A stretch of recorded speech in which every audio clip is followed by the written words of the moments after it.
What happens when we die? It's the question that has haunted humanity since the very beginning. But thousands of years ago, the ancient Egyptians thought they had the answer, and they wrote it all down in one of the most mysterious and beautiful collections of texts ever created, the Book of the Dead. Before we go back in time together, if you're enjoying settling in for the night with a bit of Egyptian history, consider hitting subscribe. And I'm curious, where in the world are you listening from right now? And what time is it there? Drop it in the comments. I love seeing how far these stories travel. So what exactly is the Book of the Dead? And why did the ancient Egyptians believe it was the most important thing they could take with them when they died? Here's the surprising answer. The Book of the Dead isn't actually a single book at all. It's not like the Bible or the Quran, with a fixed set of chapters that everyone agreed on. Instead, it's a collection of about 200 different spells, prayers, and instructions that were written on papyrus scrolls. And here's the really interesting part. Not everyone got the same spells.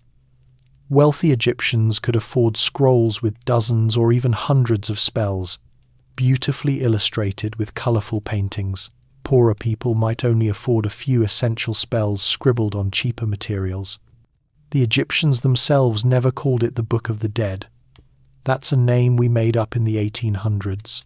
They called it something much more hopeful, the Book of Coming Forth by Day, or the Book of Emerging Forth into the Light. Think about that for a moment. They didn't see death as an ending. They saw it as emerging into the light, like being born again.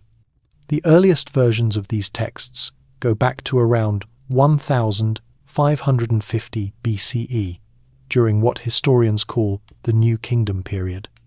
But the ideas behind them are even older, stretching back almost 1,000 years before that.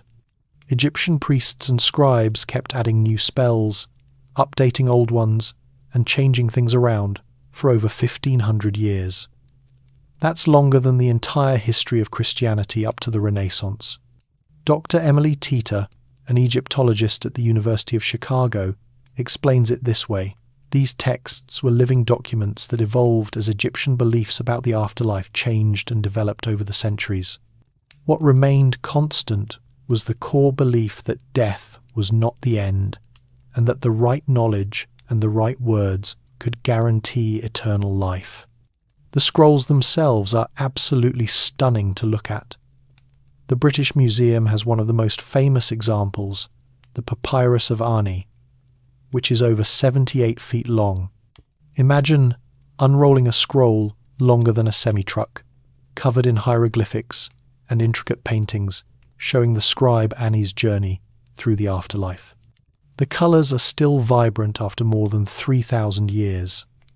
Rich reds, deep blues, bright greens, and gleaming gold.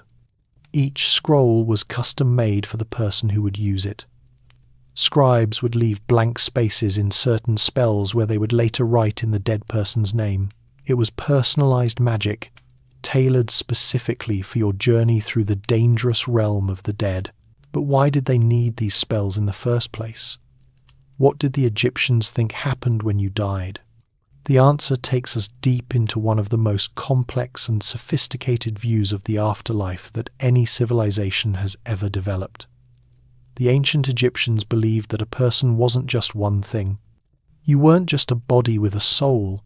You were actually made up of several different parts, and all of them had to survive death for you to achieve eternal life.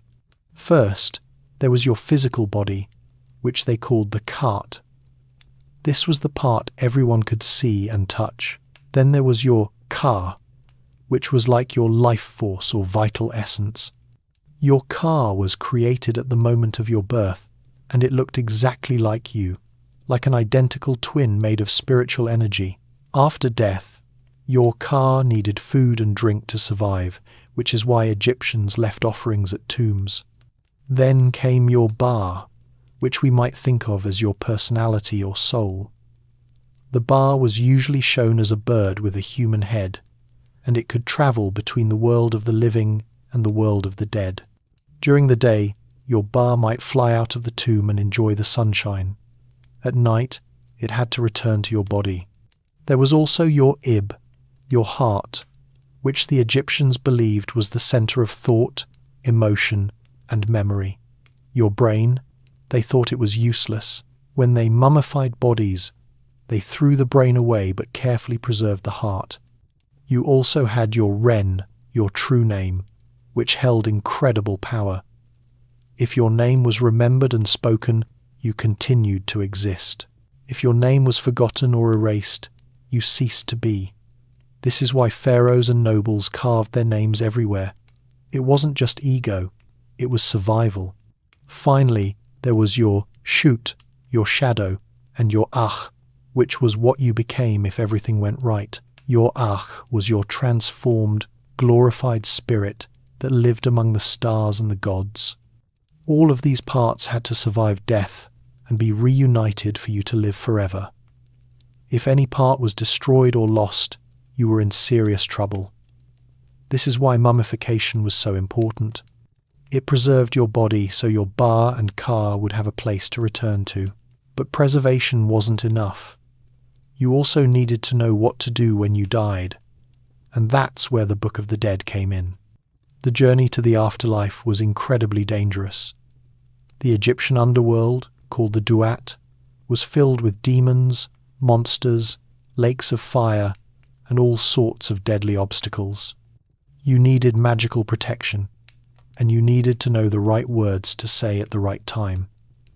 The spells in the Book of the Dead were like a combination of a travel guide, a phrase book, and a magical shield. Some spells were protection charms. Spell 125, one of the most important, helped you pass the final judgment in the Hall of Two Truths. We'll get to that terrifying scene later. Other spells gave you power over dangerous creatures. Spell 33 would drive away a snake. Spell 34 would protect you from being bitten by a serpent. Spell 17, one of the longest and most complex, explained the nature of the gods and the cosmos. There were spells to help you remember your own name, spells to prevent your heart from betraying you, spells to give you the ability to breathe, eat, and drink in the afterlife. There were even spells to prevent your head from being cut off, which was apparently a real concern. One spell that shows up frequently is Spell 6, which made magical servants called Shaptis come to life. Wealthy Egyptians were buried with hundreds of small Shapti figurines. These little statues would magically animate in the afterlife and do all your work for you. Because yes, the Egyptian afterlife had work requirements. The gods might demand that you help with the harvest or dig irrigation canals. Nobody wanted to spend eternity doing manual labor, so you brought magical servants to do it for you. The Book of the Dead was expensive to create. A high-quality scroll required the work of skilled scribes who spent years learning to read and write hieroglyphics.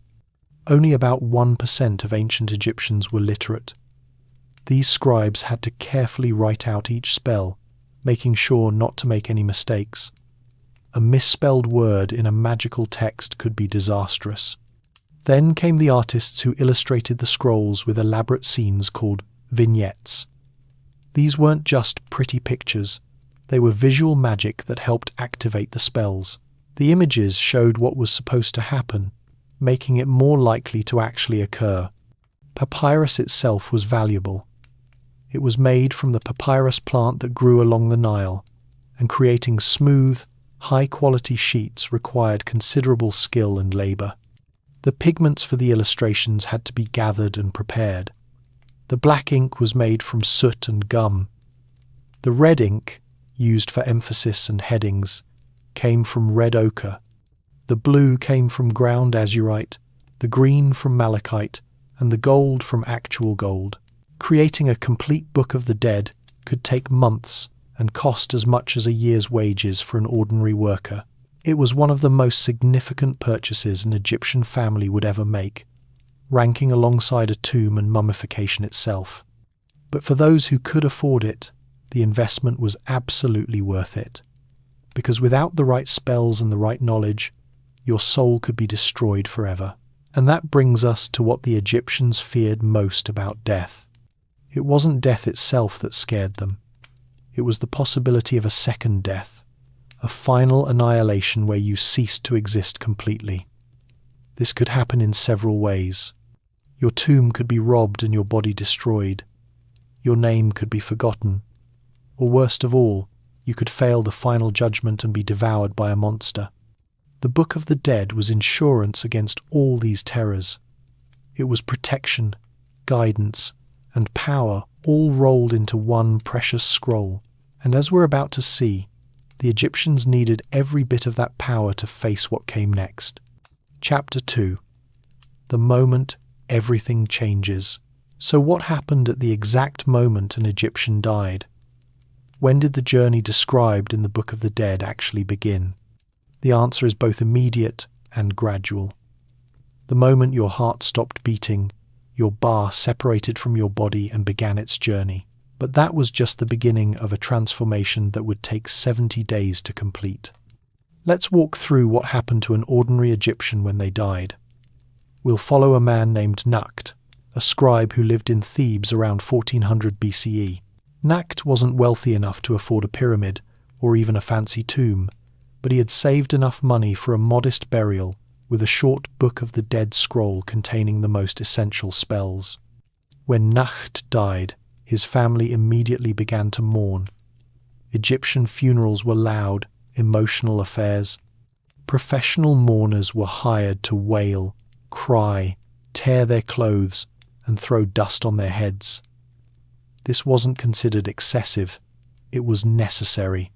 The more grief shown, the more honoured the dead person was, and the more likely the gods were to look favourably on them. But while the mourning began, the practical work of preserving Nakht's body had to start right away. In Egypt's hot climate, a body would begin to decompose within hours. Nakhti's family carried him to the Ibu, the place of purification, which was a tent near the Nile. This is where we meet some of the most important but least celebrated people in ancient Egypt, the embalmers. These were specialists who knew the secrets of mummification, techniques that had been developed and perfected over thousands of years. The chief embalmer wore a mask of Anubis, the jackal-headed god of embalming and the afterlife. To the family, he wasn't just a craftsman. He was a priest, performing sacred rites. The embalmers first washed Nakht's body with water from the Nile and palm wine. Then came the most famous and gruesome part of mummification. One of the embalmers took a long bronze hook, inserted it up through Nakht's nose, and pulled out his brain in pieces. The Egyptians genuinely believed the brain was useless, just some kind of cranial packing material. They threw it away. Next came the abdominal incision. The chief embalmer made a cut on the left side of Nakht's abdomen and reached in to remove the internal organs. The lungs, liver, stomach, and intestines were all carefully removed, washed, and treated with natron, a natural salt that dried and preserved tissue. Each organ went into its own special jar called a canopic jar. These jars had lids carved to look like the 4 sons of Horus, the gods who protected the organs. The liver went into the jar with a human-headed lid. The lungs went into the baboon-headed jar. The stomach went into the jackal-headed jar. The intestines went into the hawk-headed jar. But one organ never went into a jar. The heart stayed in the body. Remember, the Egyptians believed your heart was the centre of your thoughts and memories. It was who you were. Without your heart, you couldn't exist in the afterlife. And as we'll see later, you were going to need your heart for the most important moment of your entire existence, dead or alive. After the organs were removed, the embalmers packed Nakhti's body, inside and out, with natron salt. Then they covered the body with more natron and left it to dry for 40 days. This process pulled all the moisture out of the tissues, turning them into something like leather. It's the same basic principle as making beef jerky, just applied to a human body. The natron did its job remarkably well. When archaeologists examine mummies today, they can still see facial features, fingerprints, even tattoos preserved after thousands of years. Some mummies still have recognizable hair. King Tutankhamun, who died over 3,300 years ago, still has his eyelashes. After 40 days, the embalmers removed the natron and began the wrapping process. This took another 30 days. But they weren't just wrapping Nakt in cloth, they were transforming him, layer by layer, into something divine. First, they washed the body again and rubbed it with oils and resins that smelled like frankincense and myrrh. These weren't just for pleasant scent. They were antibacterial and helped preserve the tissue even more. The scent was also symbolically important. The gods were said to smell like these precious substances. Then the wrapping began. The embalmers used hundreds of yards of linen, cut into strips of different sizes. As they wrapped, they recited prayers and spells. They placed protective amulets between the layers of linen, a scarab beetle over the heart to protect it, a wadjet eye for protection and healing, an ankh for life, a D-jade pillar for stability. Each amulet was magical, charged with divine power through the words spoken over it. The wrapping itself was magical too, each layer adding protection and transformation. By the time they finished, Nakt wasn't just a preserved corpse, he was becoming divine. The embalmers wrapped Nakt's fingers and toes individually, then his limbs, then his whole body. They put a mask over his face, painted with his features. For wealthy people, these masks were made of gold. For people like Nakt, painted cartonnage, which was like ancient papier-mâché made from linen and plaster. Finally, they placed Nakt in his coffin. Even modest coffins were covered with spells and prayers. The inside lid showed the goddess Nut, the sky goddess, spreading her wings protectively. Nakt would spend eternity looking up at her. While all this was happening, Nakt's family was preparing for the funeral. They commissioned his Book of the Dead scroll. They gathered food offerings. They made sure his tomb was ready. And they prepared for the most important ritual of all, the ceremony that would actually bring Nakt back to life. This was called the opening of the mouth ceremony, and without it, all the mummification would be pointless, because a mummy, no matter how well preserved, was just an empty shell. The opening of the mouth ritual reanimated the mummy, allowing the Ba and Ka to reunite with the body and giving the deceased the ability to eat, drink, breathe, see, hear, and speak in the afterlife. On the 70th day after death, Nakt's family carried his coffin in a funeral procession to his tomb. The professional mourners wailed. Servants carried furniture, food, wine, and other goods that Nakt would need in the afterlife. Musicians played. The procession wound through the streets of Thebes, letting everyone know that Nakt was on his way to his final resting place. At the tomb, a priest, wearing a leopard skin, performed the opening of the mouth ceremony. This was an incredibly ancient ritual, with roots going back to Egypt's very beginnings. The priest touched the mouth of Nakt's mummy with special ritual tools. He touched the eyes, the nose, the ears. With each touch, he recited spells that restored those senses. The most important tool was called an adze, shaped like a small axe. It represented the Big Dipper constellation, which the Egyptians associated with birth and creation. By touching the mummy with this tool, the priest was symbolically rebirthing Nakt into the afterlife. The family sacrificed a bull, and the priest touched the mummy's mouth with the bull's severed leg. This transferred the bull's life force to the deceased. They broke pottery jars to release the spirits within. They burned incense. The priest recited spell 23 from the Book of the Dead, which specifically dealt with opening the mouth. And then, according to Egyptian belief, it worked. Nakt could breathe. He could see. He could speak. He was alive again, but in a different realm. The family placed Nakt's coffin in his tomb, along with all the goods he would need. They put his Book of the Dead scroll beside him. They sealed the tomb and marked it with a stela, a stone monument carved with Nakhti's name and a prayer for offerings. Then they left, and Nakht's real journey began, because here's what the Egyptians believed happened next. The moment the tomb was sealed, Nakht's Ba woke up in the Duat, the Egyptian underworld, and it was nothing like the world he had left behind. The Duat was a dark, twisted mirror of Egypt. It had a river like the Nile, but this river flowed with dangerous waters. It had fields, but they grew strange crops. It had a sun, but this was the night sun, the form Ra took during his 12-hour journey through the underworld each night, and it was full of dangers. Demons with knives, serpents that breathed fire, gates that wouldn't open, lakes that burned, darkness so complete it could snuff out a soul like a candle.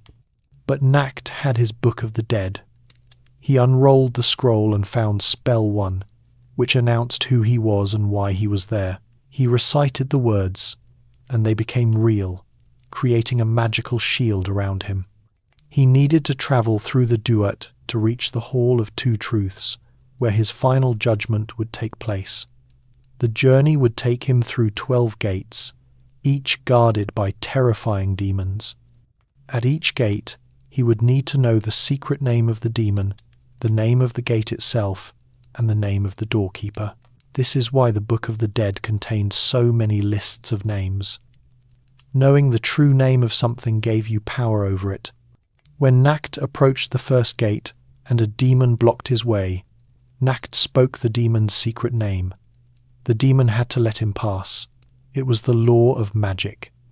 At another point, a serpent rose up before him, ready to strike. Nakht quickly recited spell 33.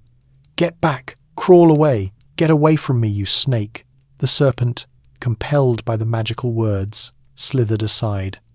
Nakht passed through regions with names like Secret of the Ways and She Who Hides the One She Has Captured.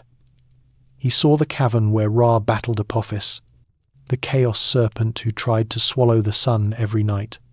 He saw the fields of offering, where the blessed dead grew crops under the supervision of the god Osiris. Every spell in his Book of the Dead was a tool he needed to progress. Some spells transformed him, giving him the ability to turn into a lotus flower, or a heron, or even a god. These transformations weren't just symbolic. They gave him actual abilities he needed to navigate the Duat. Spell 76 allowed him to transform into anything he wanted. Spell 77 turned him into a golden falcon. Spell 78 made him into a divine hawk. Each transformation was an escape route, a way to avoid danger or reach places he couldn't otherwise go. But all of this, all the demons and gates and transformations, was leading up to one moment.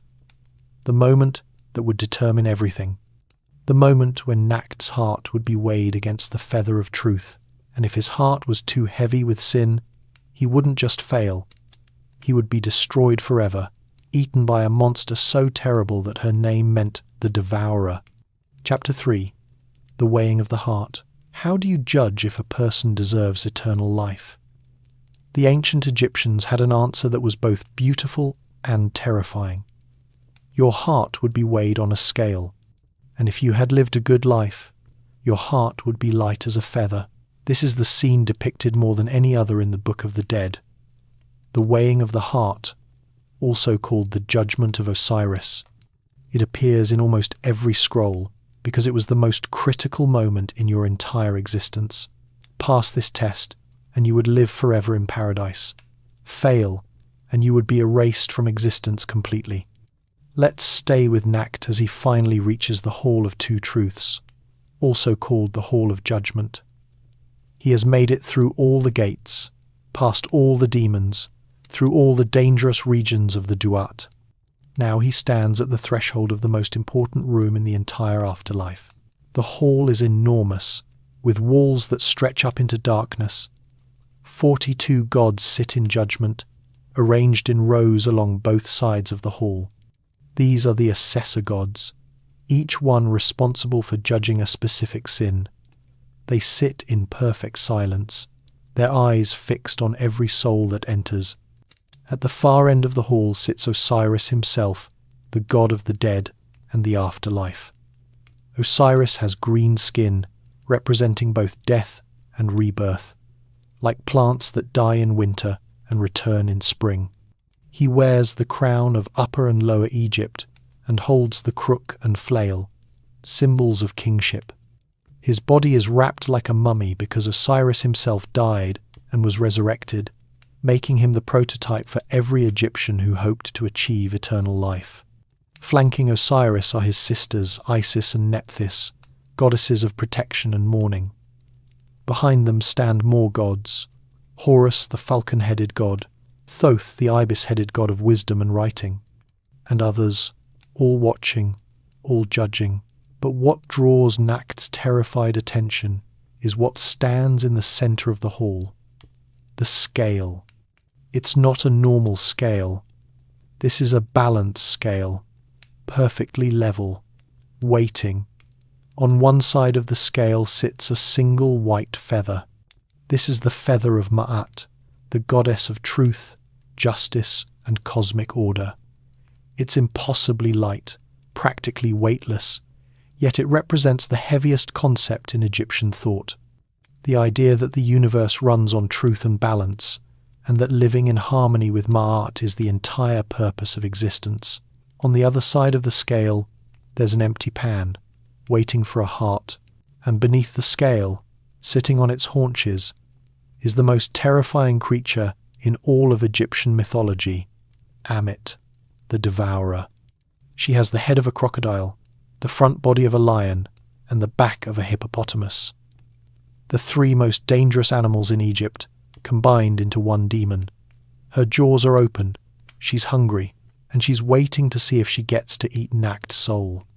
Anubis, the jackal-headed god who guided Nakt through the embalming process, now serves as the weigher. He's the one who will operate the scale and determine the result. There's no fooling Anubis.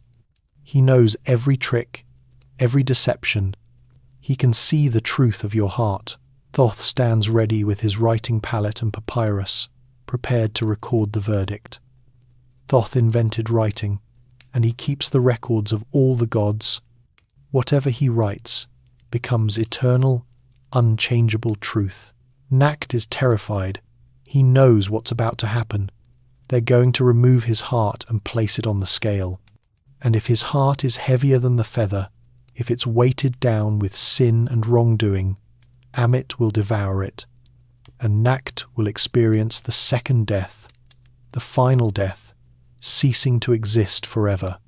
But Nakt has his Book of the Dead, and it contains spell 125, the spell specifically for this moment. The spell has two parts, and both are crucial. First, Nakt must recite the negative confession. This is a list of sins he must swear he didn't commit. He must address each of the 42 assessor gods by name and tell them which sin he didn't commit. Nakt begins. His voice shakes at first, but grows stronger as he recites the words he memorized from his scroll. Hail, Strider, who comes from Heliopolis. I have not done iniquity. Hail, Embracer of Fire, who comes from Babylon. I have not robbed. Hail, Nosy, who comes from Hermopolis. I have not been greedy. Hail, Swallower of Shadows, who comes from the cavern. I have not stolen. The confession continues. 42 denials of sin. I have not killed. I have not caused pain. I have not caused tears. I have not committed adultery. I have not been angry without cause. I have not cursed a god. I have not been loud-voiced. I have not been arrogant. I have not stolen food. I have not eavesdropped. I have not made anyone cry. Some of the sins are exactly what we would expect: murder, theft, lying. But others are fascinating because they show what the Egyptians valued. I have not stopped water from flowing. In a desert civilization dependent on irrigation, Preventing water from reaching someone's field was a serious crime. I have not driven cattle from their pastures. I have not trapped birds in the preserves of the gods.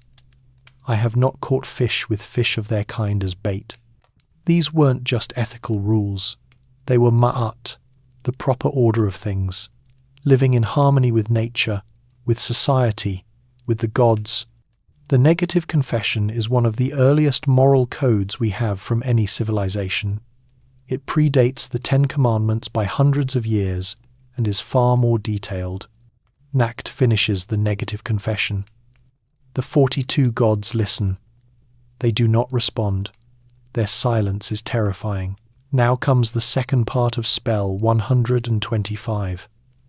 Nakht must address his own heart directly, and he must command it not to betray him. This is one of the most psychologically interesting aspects of Egyptian belief. They understood that your heart might testify against you, that a part of you might reveal the truth even when you wanted to hide it. In a way, they understood the concept of a conscience thousands of years before modern psychology. Nakhti recites spell 125b, the spell to prevent the heart from opposing him. O my heart of my mother, O my heart of my different ages, do not stand up against me as a witness. Do not oppose me in the tribunal. Do not be hostile to me in the presence of the keeper of the balance. He's literally begging his heart not to reveal his sins. And this is where the heart scarab amulet becomes crucial. Remember, the embalmers placed a scarab over Nakht's heart during mummification. That wasn't decorative. The bottom of the scarab was inscribed with this very spell, magically compelling the heart to remain silent about any sins. Now Anubis steps forward. Nakhti's heart appears, floating, glowing. Anubis places it gently on one side of the scale. The feather of Ma'at rests on the other side. The entire hall holds its breath. Even the gods are still. Ammit leans forward, drool dripping from her crocodile jaws. The scale balances, back and forth, heart dipping down, feather rising, then the other way, feather dipping, heart rising. Nakht has lived a decent life. He wasn't perfect. He lost his temper sometimes. He said unkind things. He was greedy on occasion. But he tried to live according to Ma'at. He was honest in his work as a scribe. He provided for his family. He respected the gods. He didn't murder or steal or commit major crimes. The scale finally settles. The heart and the feather are balanced. Perfectly, exactly balanced. Thoth steps forward and examines the scale with his penetrating gaze. He writes on his papyrus. His heart is in balance with the feather of Ma'at. He has not sinned. He has not done evil against us. Ammit shall not be allowed to prevail over him. Let there be given to him the offerings that go forth before Osiris, and a grant of land in the field of offerings, as to the followers of Horus. These words, written by Thoth, become reality. Nakht has passed the judgment. Ammit slumps back disappointed. She won't get to eat today. Nakht's heart floats back to him, settling in his chest. He is whole again. He is justified. He is Makeru, true of voice, vindicated. Horus, the falcon-headed god, takes Nakht by the hand and leads him forward to stand before Osiris. Nakht bows deeply. He has done it. He has passed through death and judgment and emerged on the other side. Osiris speaks, his voice deep and resonant. Come, vindicated Nakht. Enter into the presence of the followers of Osiris. Go forth into the field of reeds, where the grain grows tall and the blessed spirits dwell. Your place is prepared. Your bread is eternal. Your beer never runs out. You shall live forever. Nakht is overcome with relief and joy. He has achieved what every Egyptian dreamed of. Eternal life. But wait. What happened to the people who failed the weighing? What if your heart was heavy with sin? The Book of the Dead doesn't dwell on this outcome, probably because nobody wanted to think about it. let alone have it illustrated in their personal scroll. But other texts give us glimpses. If your heart was heavier than the feather, Amit didn't wait. She leaped forward and devoured your heart in one bite. Without your heart, you couldn't exist. You didn't go to a hell realm or suffer eternal punishment. You simply ceased to be. Your bar, your car, your name, everything that made you who you were was extinguished. It was complete annihilation, the second death, the final death. This was the worst fate imaginable to an Egyptian. Worse than any torture, worse than any punishment. To be erased from existence, to be forgotten, to be nothing. This is why preserving your name was so important. As long as someone remembered you and spoke your name, part of you still existed. But if Amit devoured your heart, even your name couldn't save you. The threat of this fate shaped Egyptian ethics and behavior. It encouraged people to live good lives, to follow Ma'at, to be kind and just and honest. Because in the end, you couldn't bribe your way past the scale. You couldn't trick Anubis or fool Thoth. Your heart knew the truth, and the truth would be revealed. Well, maybe you could cheat a little. Remember that heart scarab with spell 125b inscribed on it? That was literally a magic spell to prevent your heart from testifying against you. The Egyptians were practical people. They believed in living righteously, but they also believed in magical insurance. There's something deeply human about this. We want to be good, but we also want a safety net. We want to be judged fairly, but we also hope for mercy. The Book of the Dead provided both the moral framework and the magical loopholes. For Nakht, none of that matters now. He passed the judgment. He's justified. And now he gets to see what the Egyptian version of paradise actually looks like. Chapter 4. Paradise among the reeds. What did the ancient Egyptians think heaven looked like? Did they imagine floating on clouds, playing harps, singing praises to the gods forever? Not at all. The Egyptian afterlife was remarkably practical and down to earth. Or maybe we should say, down to field. Because the paradise that awaited the justified dead was called the Field of Reeds.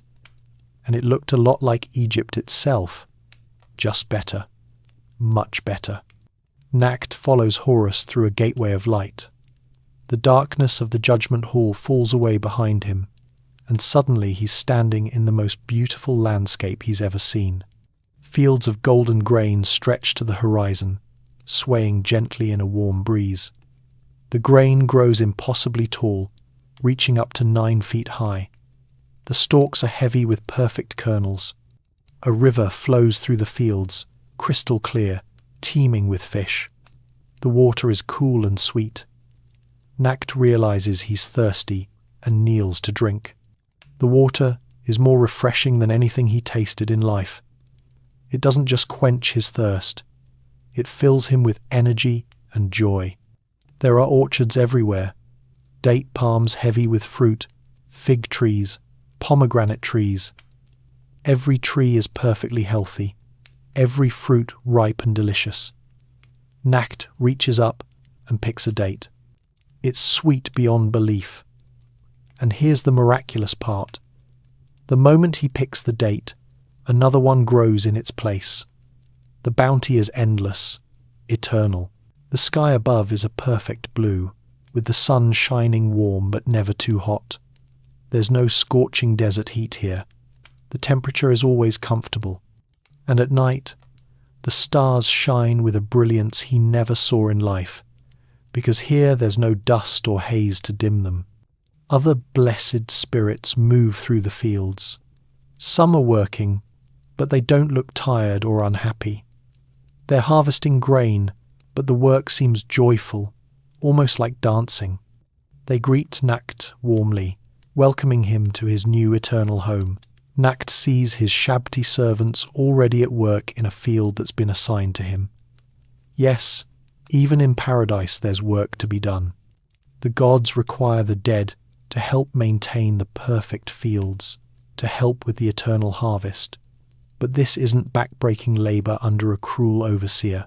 This is meaningful work in a perfect environment, and anyway, the Shaptis do most of it. Spell 6 from Nakt's Book of the Dead brought his Shaptis to life, just as promised. These little figurines, which were placed in his tomb, now stand before him as real beings ready to work. When the gods call for labourers, the Shaptis answer instead of Nakt. He can relax and enjoy eternity, while his magical servants handle the obligations. A house appears in the distance, and somehow Nakt knows it's his. He walks toward it and finds it's exactly what he would have wanted. There's a courtyard with a pool of cool water. Inside, the rooms are furnished with comfortable chairs, soft beds, beautiful pottery. All the goods that were buried with him in his tomb have appeared here, made eternal and perfect. His family members who died before him are here too. His father greets him with tears of joy. His mother embraces him. A sister who died in childhood is here, but now she's grown, healthy, and happy. Death didn't just preserve them, it perfected them. All illness, all disability, all injury is healed in the field of reeds.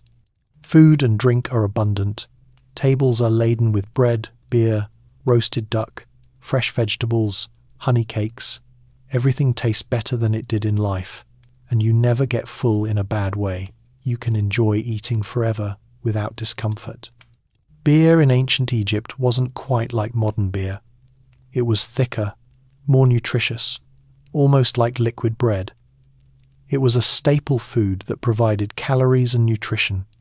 In the afterlife, the beer flows endlessly, always fresh, always perfect. It's one of the most common offerings requested in tomb inscriptions, an offering which the king gives, 1,000 loaves of bread, 1,000 jars of beer. But the field of reeds isn't just about physical pleasures. It's also a place of spiritual fulfillment. Nakt can visit with the gods. He can travel with Ra on the solar bark as the sun god makes his daily journey across the sky. He can attend the councils of the gods and learn the secrets of the universe. The Book of the Dead contains several spells that allow the deceased to take on different forms. Spell 76 through spell 88 are transformation spells. Nakt can turn into a golden falcon and soar through the sky. He can become a lotus flower, which symbolizes rebirth and the sun. He can transform into a phoenix, a heron, even a crocodile if he wants to swim in the celestial Nile. These transformations aren't just for fun. They're expressions of the ultimate freedom that comes with being justified and glorified. In life, you're trapped in one body, limited by its weaknesses and needs. In the afterlife, you can be anything. You're not constrained by physical form anymore. There's also the opportunity for reunion, not just with family, but with friends, with beloved pets. The Egyptians loved their animals, especially cats and dogs. Many people were buried with mummified pets, and in the afterlife, those animals were believed to be restored to life, healthy and happy, to spend eternity with their owners. One fascinating aspect of the Egyptian afterlife is that it's not static. You don't just arrive in the field of reeds and then do the same thing forever. There are adventures to be had. You can join Ra's crew in his eternal battle against the chaos serpent Apophis. Every night, as Ra's boat travels through the underworld, Apophis attacks, trying to swallow the sun and plunge the world into eternal darkness. The blessed dead can help defend Ra, using magic and weapons to drive the serpent back. This is described in several spells in the Book of the Dead. Spell 39 specifically deals with repelling Apophis. It gives the deceased the power to fight against chaos and evil, to be one of the defenders of cosmic order. Imagine that. Ordinary people, in the afterlife, become warriors of the gods, helping to ensure that the sun rises each day. There are also festivals and celebrations. The gods throw parties, and the blessed dead are invited. Hathor, the goddess of love, music, and joy, hosts celebrations with music and dancing. Osiris presides over feasts. These aren't somber, solemn religious services. They're joyful gatherings full of laughter and happiness. But here's something interesting. The afterlife isn't completely separate from the world of the living. Remember the Ba, the part of the soul that can fly like a bird? During the day, Nakt's Ba can leave the field of reeds and return to the world of the living. It can visit his tomb and consume the offerings left by his family. It can fly to places he loved in life. It can even appear in dreams to communicate with living relatives. This is why tomb offerings were so important.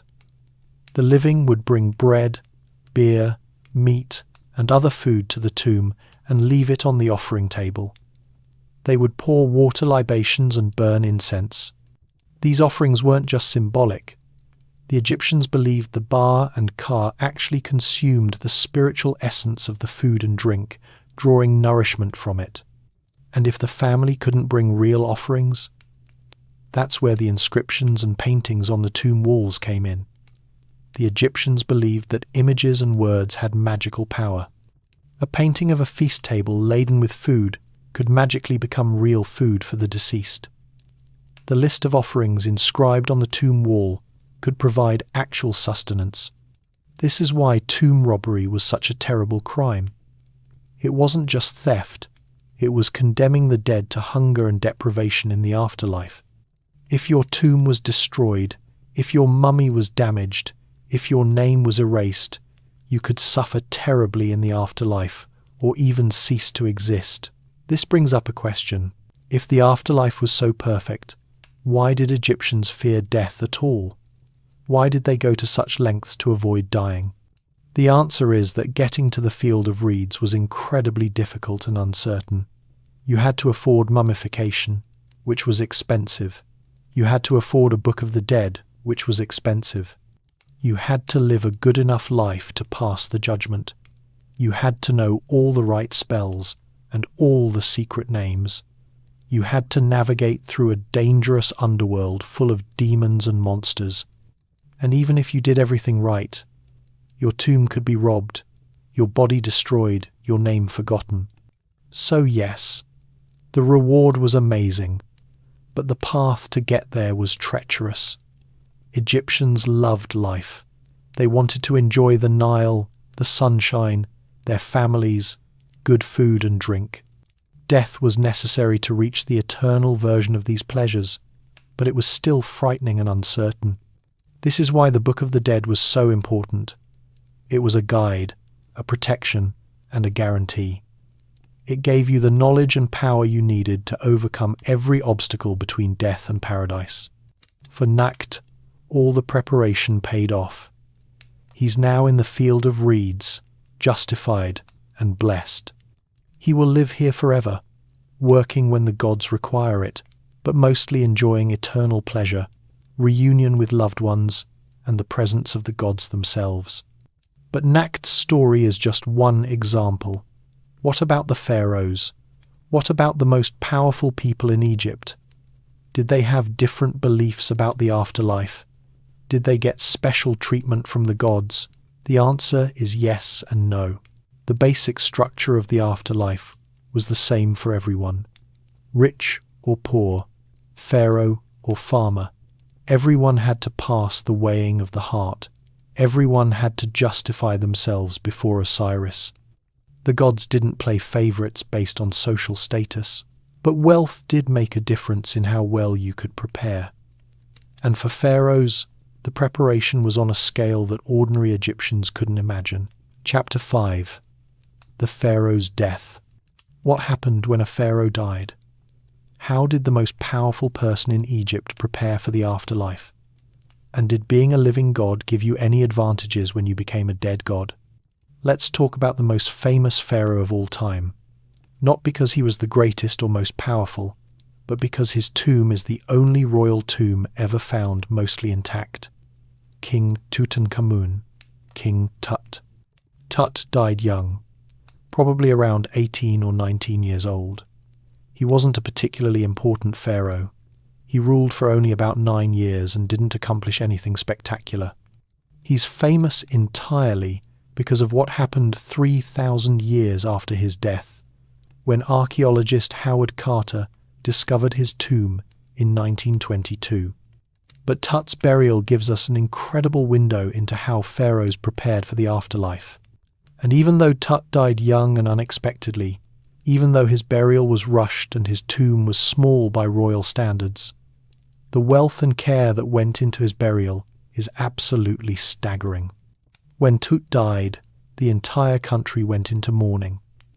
This wasn't just the death of a king, this was the death of a god.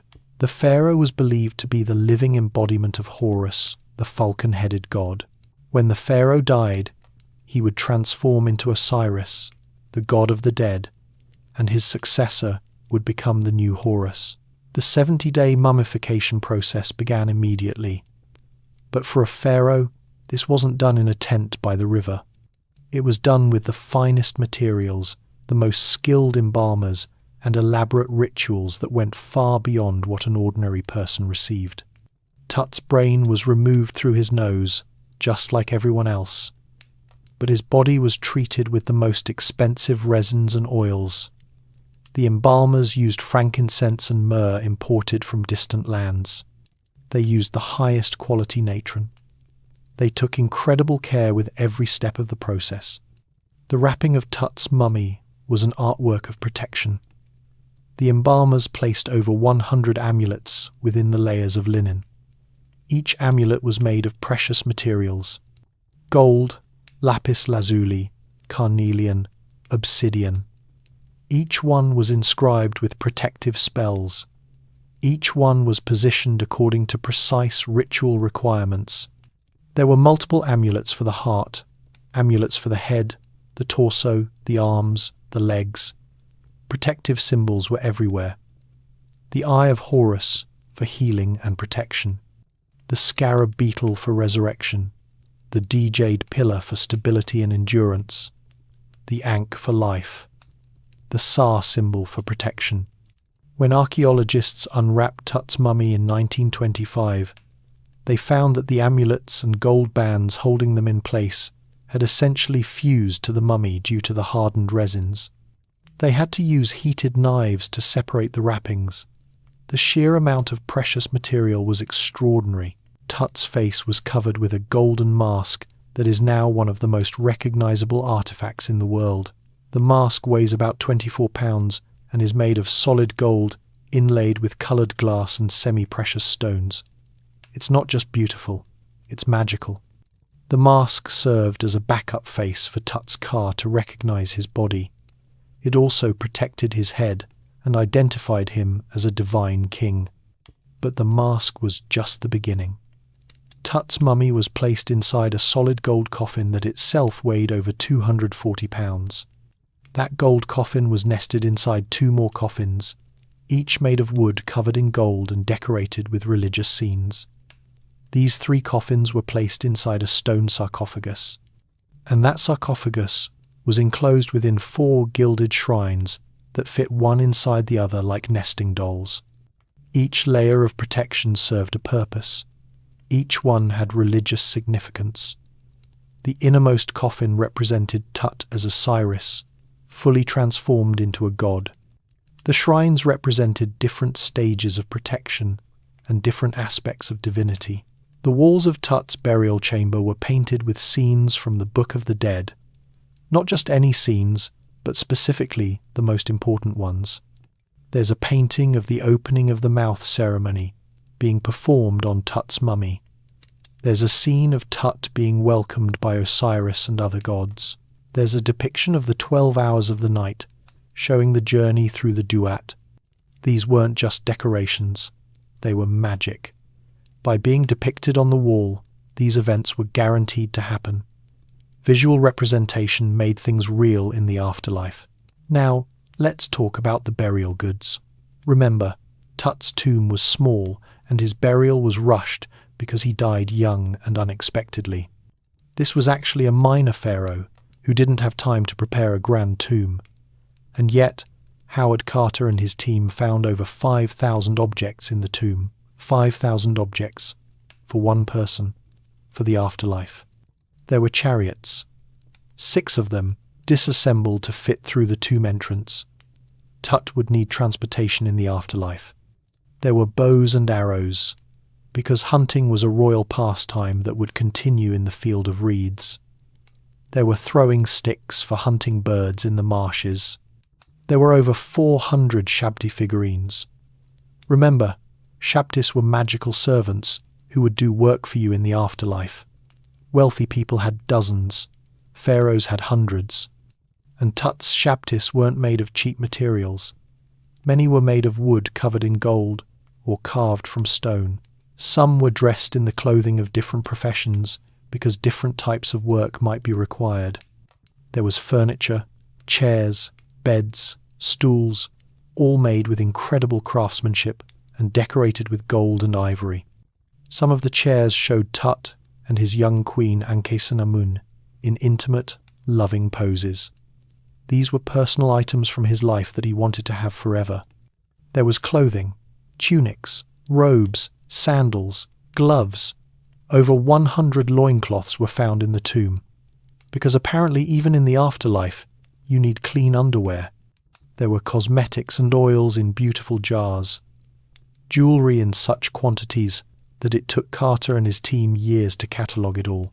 Rings, bracelets, necklaces, earrings, all made of gold and precious stones. Tut was buried wearing jewellery, and there were dozens more pieces in boxes throughout the tomb. There were board games, including an elaborate Senet set. Senet was a popular Egyptian board game that also had religious significance. It was sometimes called the game of passing through the netherworld. Playing Senet in the afterlife might help you navigate the Duat. There were musical instruments, so Tut could enjoy music. There were model boats, representing the boat he would use to travel through the afterlife. One boat had silver-coloured reflective resin, representing nighttime travel. Another had gold, representing daytime. There was food and wine, not just symbolic representations, but actual food. Archaeologists found sealed jars of wine, some with labels indicating what vineyard they came from and what year they were made. There were ducks, joints of meat, all mummified and preserved, baskets of grain, jars of honey, bread, over 40 containers of food and drink to sustain Tut in the early stages of his afterlife journey. And there were the canopic jars. For ordinary people, these were simple pottery jars with basic lids. For Tut, each jar was a masterpiece carved from calcite, a translucent stone that glowed when light shone through it. The jars were enclosed in a gilded wooden shrine, guarded by statues of 4 goddesses. Every detail spoke of wealth, power, and the importance of the person buried there. But here's the most important item that was buried with Tut, his Book of the Dead. Actually, by Tut's time, the Book of the Dead was sometimes inscribed on tomb walls or on the coffins themselves instead of on a separate papyrus scroll. Tut's burial goods included several religious texts inscribed on various objects. The spells were there, the protection was there, the knowledge was there. Even a pharaoh, even a living god, needed the Book of the Dead, because even a pharaoh had to pass the weighing of the heart. Even a pharaoh had to recite the negative confession. Even a pharaoh had to convince Osiris that he was worthy of eternal life. We don't know if Tut passed the judgment. We can't know what his heart weighed on the scales, but the Egyptians went to incredible lengths to make sure he would pass. They gave him every advantage. Every spell, every amulet, every magical protection, they buried him with wealth beyond imagining. They transformed his body into a divine form. They ensured his name would be remembered. And in a strange way, they succeeded beyond what they could have imagined. Tut's name is the most famous of all the pharaohs. It's spoken millions of times every year by people all over the world. His face, preserved in that golden mask, is recognized globally. In Egyptian belief, as long as your name is spoken, you continue to exist. By that measure, Tutankhamun is more alive than almost any other person from the ancient world. But let's step back from pharaohs and talk about the common people again, because the vast majority of Egyptians weren't royalty. They couldn't afford gold masks or solid gold coffins or 5,000 burial goods. So how did ordinary people access the Book of the Dead? How did they prepare for the afterlife when they didn't have unlimited wealth? The answer shows both the democratization of Egyptian religion and the practical, entrepreneurial spirit of ancient Egyptian society. Chapter 6. The Business of Death. How much does it cost to buy eternal life? In ancient Egypt, the answer varied wildly, depending on what you could afford. But here's the surprising part. Almost everyone could afford something. Even the poorest Egyptians had access to at least basic funerary rituals and a few protective spells. This wasn't always the case.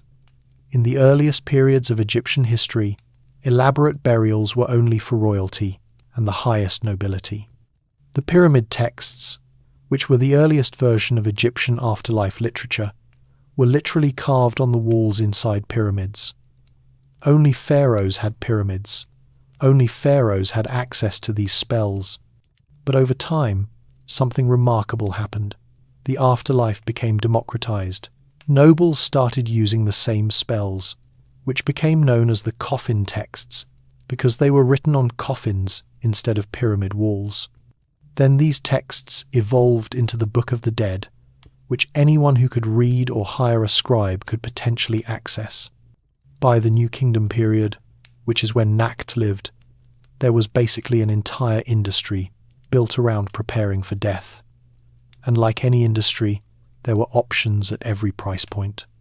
At the top end were custom-made books of the dead on the highest quality papyrus, with dozens or hundreds of spells beautifully illustrated in full colour.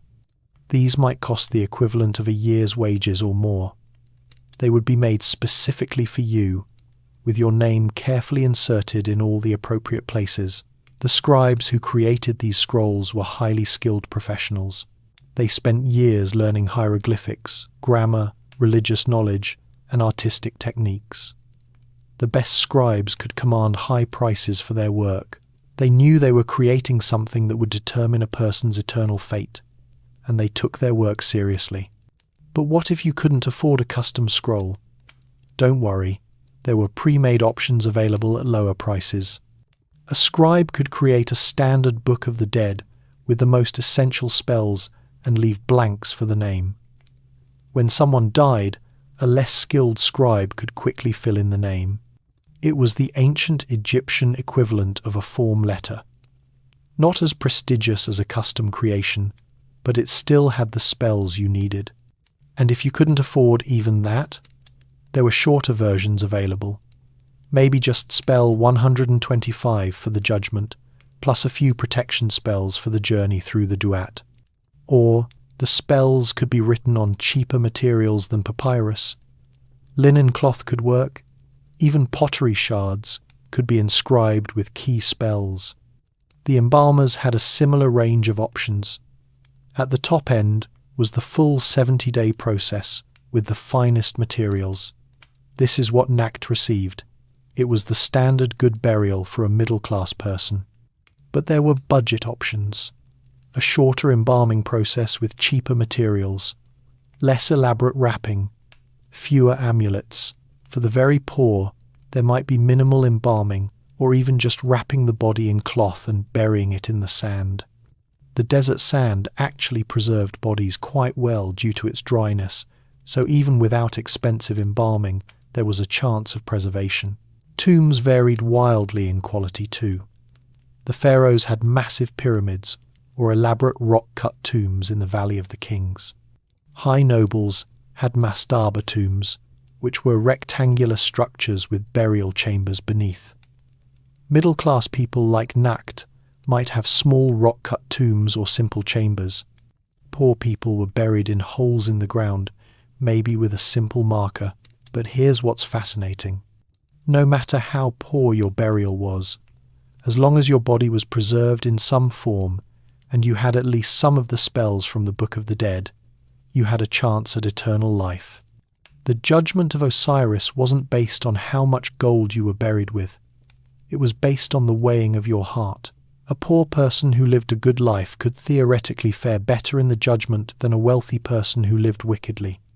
Of course, a wealthy person could afford more magical protection and more Shaptis to do their work in the afterlife. But the core opportunity for resurrection and eternal life was available to everyone. This was radical for the ancient world.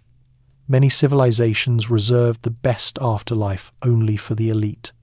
Egypt eventually said that everyone had a bar and a car, everyone had a heart that would be judged, and everyone could potentially reach the field of reeds. This created an interesting economic dynamic. Families would save for years to afford a decent burial for their members. When someone died, it wasn't unusual for the family to go into debt to provide proper funerary services. Because what was the point of accumulating wealth in life if you didn't invest in the afterlife?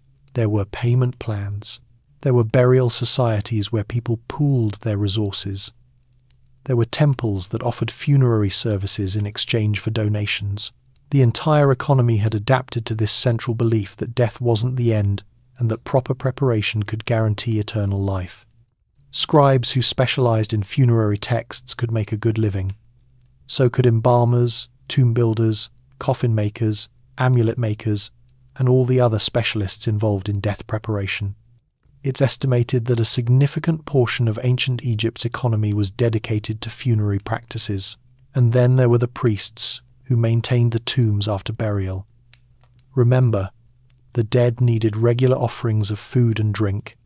Wealthy families would establish an endowment, basically paying the temple to have priests make regular offerings at their tomb in perpetuity. The priest would bring bread and beer, pour water libations, burn incense, and recite prayers. Of course, perpetuity is a long time, and endowments didn't always last. Temples could fall on hard times, priesthoods could become corrupt, the offerings might stop after a few generations.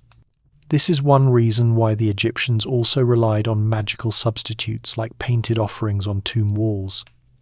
Those wouldn't stop, even if the real offerings did. There were also private individuals who would offer prayers at tombs in exchange for blessings. Tomb inscriptions often include appeals to the living. You who live and exist, who love life and hate death, as you wish the gods to favor you, say the offering prayer for me. If a living person walked by your tomb and recited the prayer, that created actual offerings in the afterlife. It was crowd-sourced eternity. The Book of the Dead itself was sometimes available in libraries attached to temples.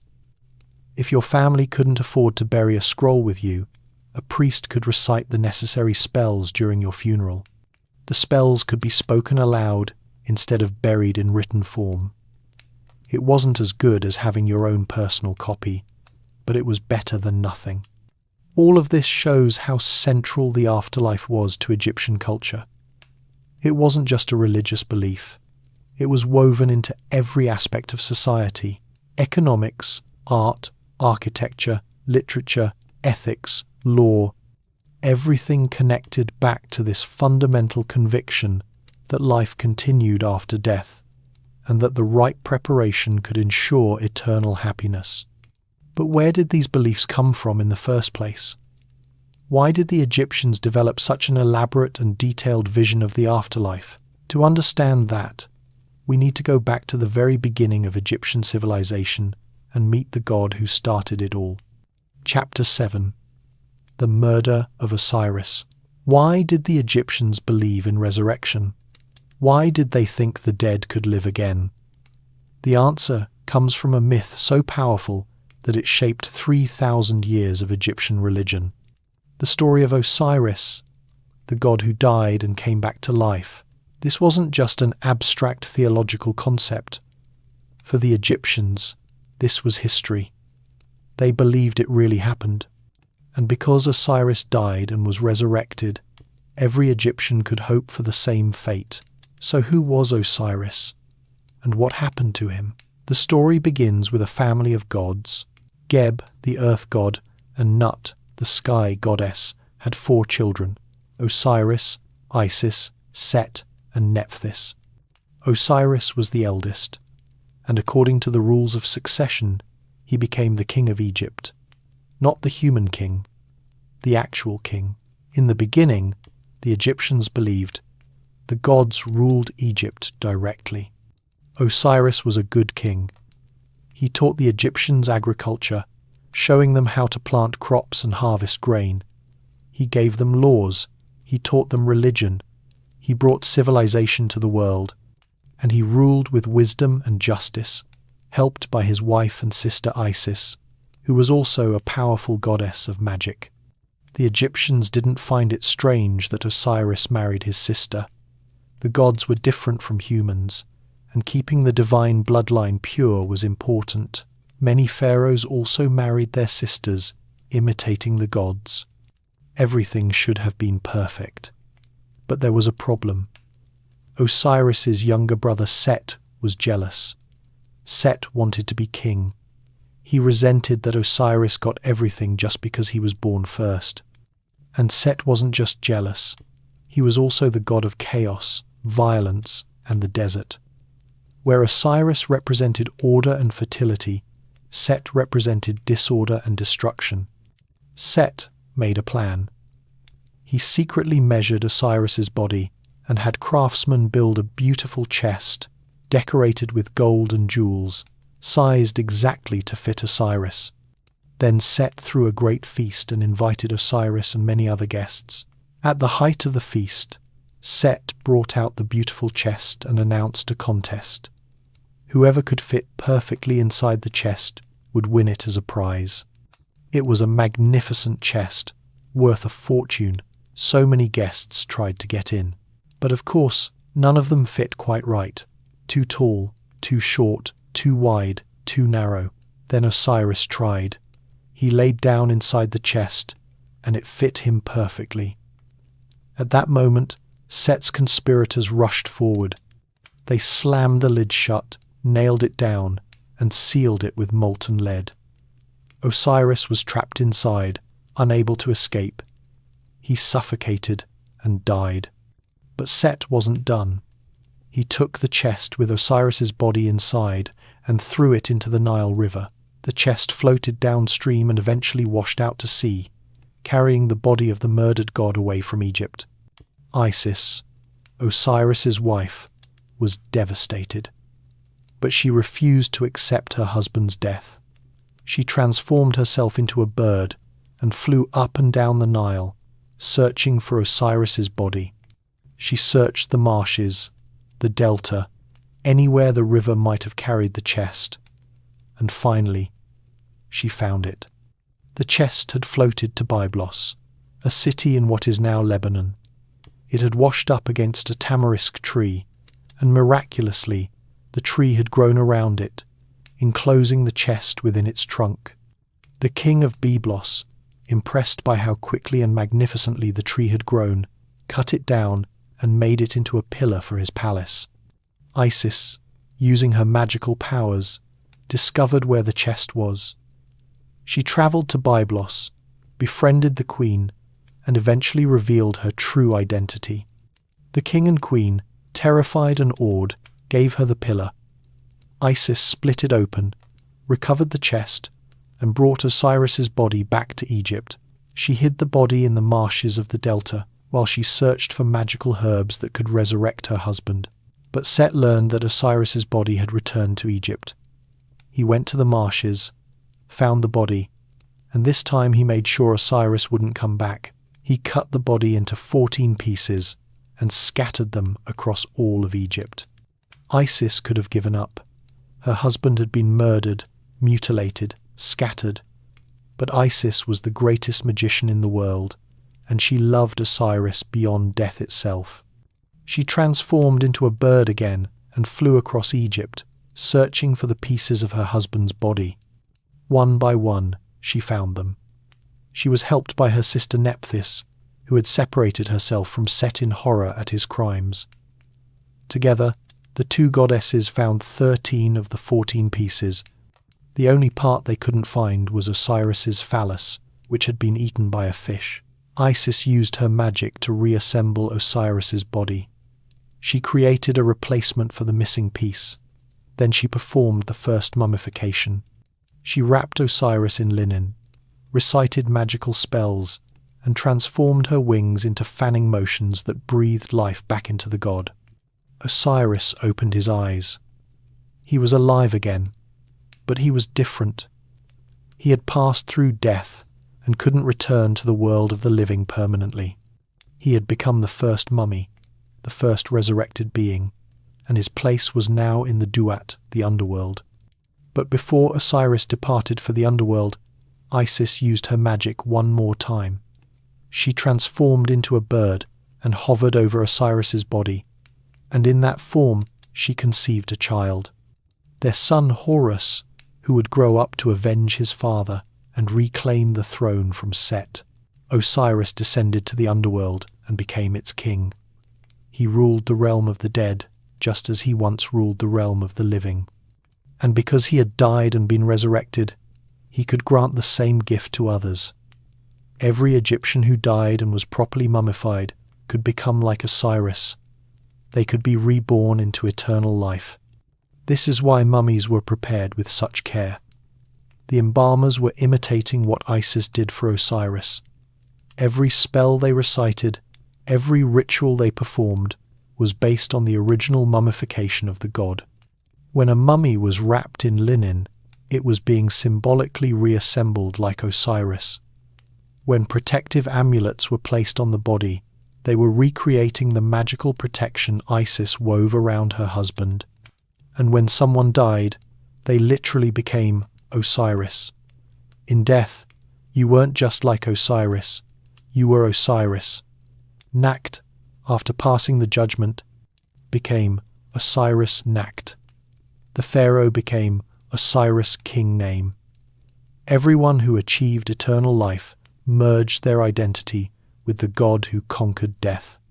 This is also why Osiris is shown as a mummy. He's always depicted wrapped in linen, with green or black skin representing death and rebirth. He holds the crook and flail, symbols of kingship, and he sits on a throne in the Hall of Judgment, waiting to welcome the justified dead into his kingdom. The story of Osiris wasn't just a myth to the Egyptians. It was the foundation of their entire understanding of death and resurrection. It proved that death could be overcome. It showed that love was stronger than death, that Isis's devotion could bring back the dead. It demonstrated that proper ritual and magic could restore life. The Book of the Dead is filled with references to this myth. Many spells invoke Isis and Nephthys for protection, calling on them to defend the deceased, just as they defended Osiris. Other spells reference the reassembly of Osiris's body, asking that the deceased's body also be made whole. Spell after spell draws power from this foundational story. There's also the connection to the annual flooding of the Nile. Osiris was associated with vegetation and fertility. His death and resurrection mirrored the agricultural cycle. The crops would die in the drought, then be reborn when the Nile flooded and brought water to the fields. Every year, Egyptians saw death and rebirth in the natural world around them. It made sense that humans could experience the same cycle. The Osiris myth also provided a model for ethical behavior. Osiris was murdered unjustly.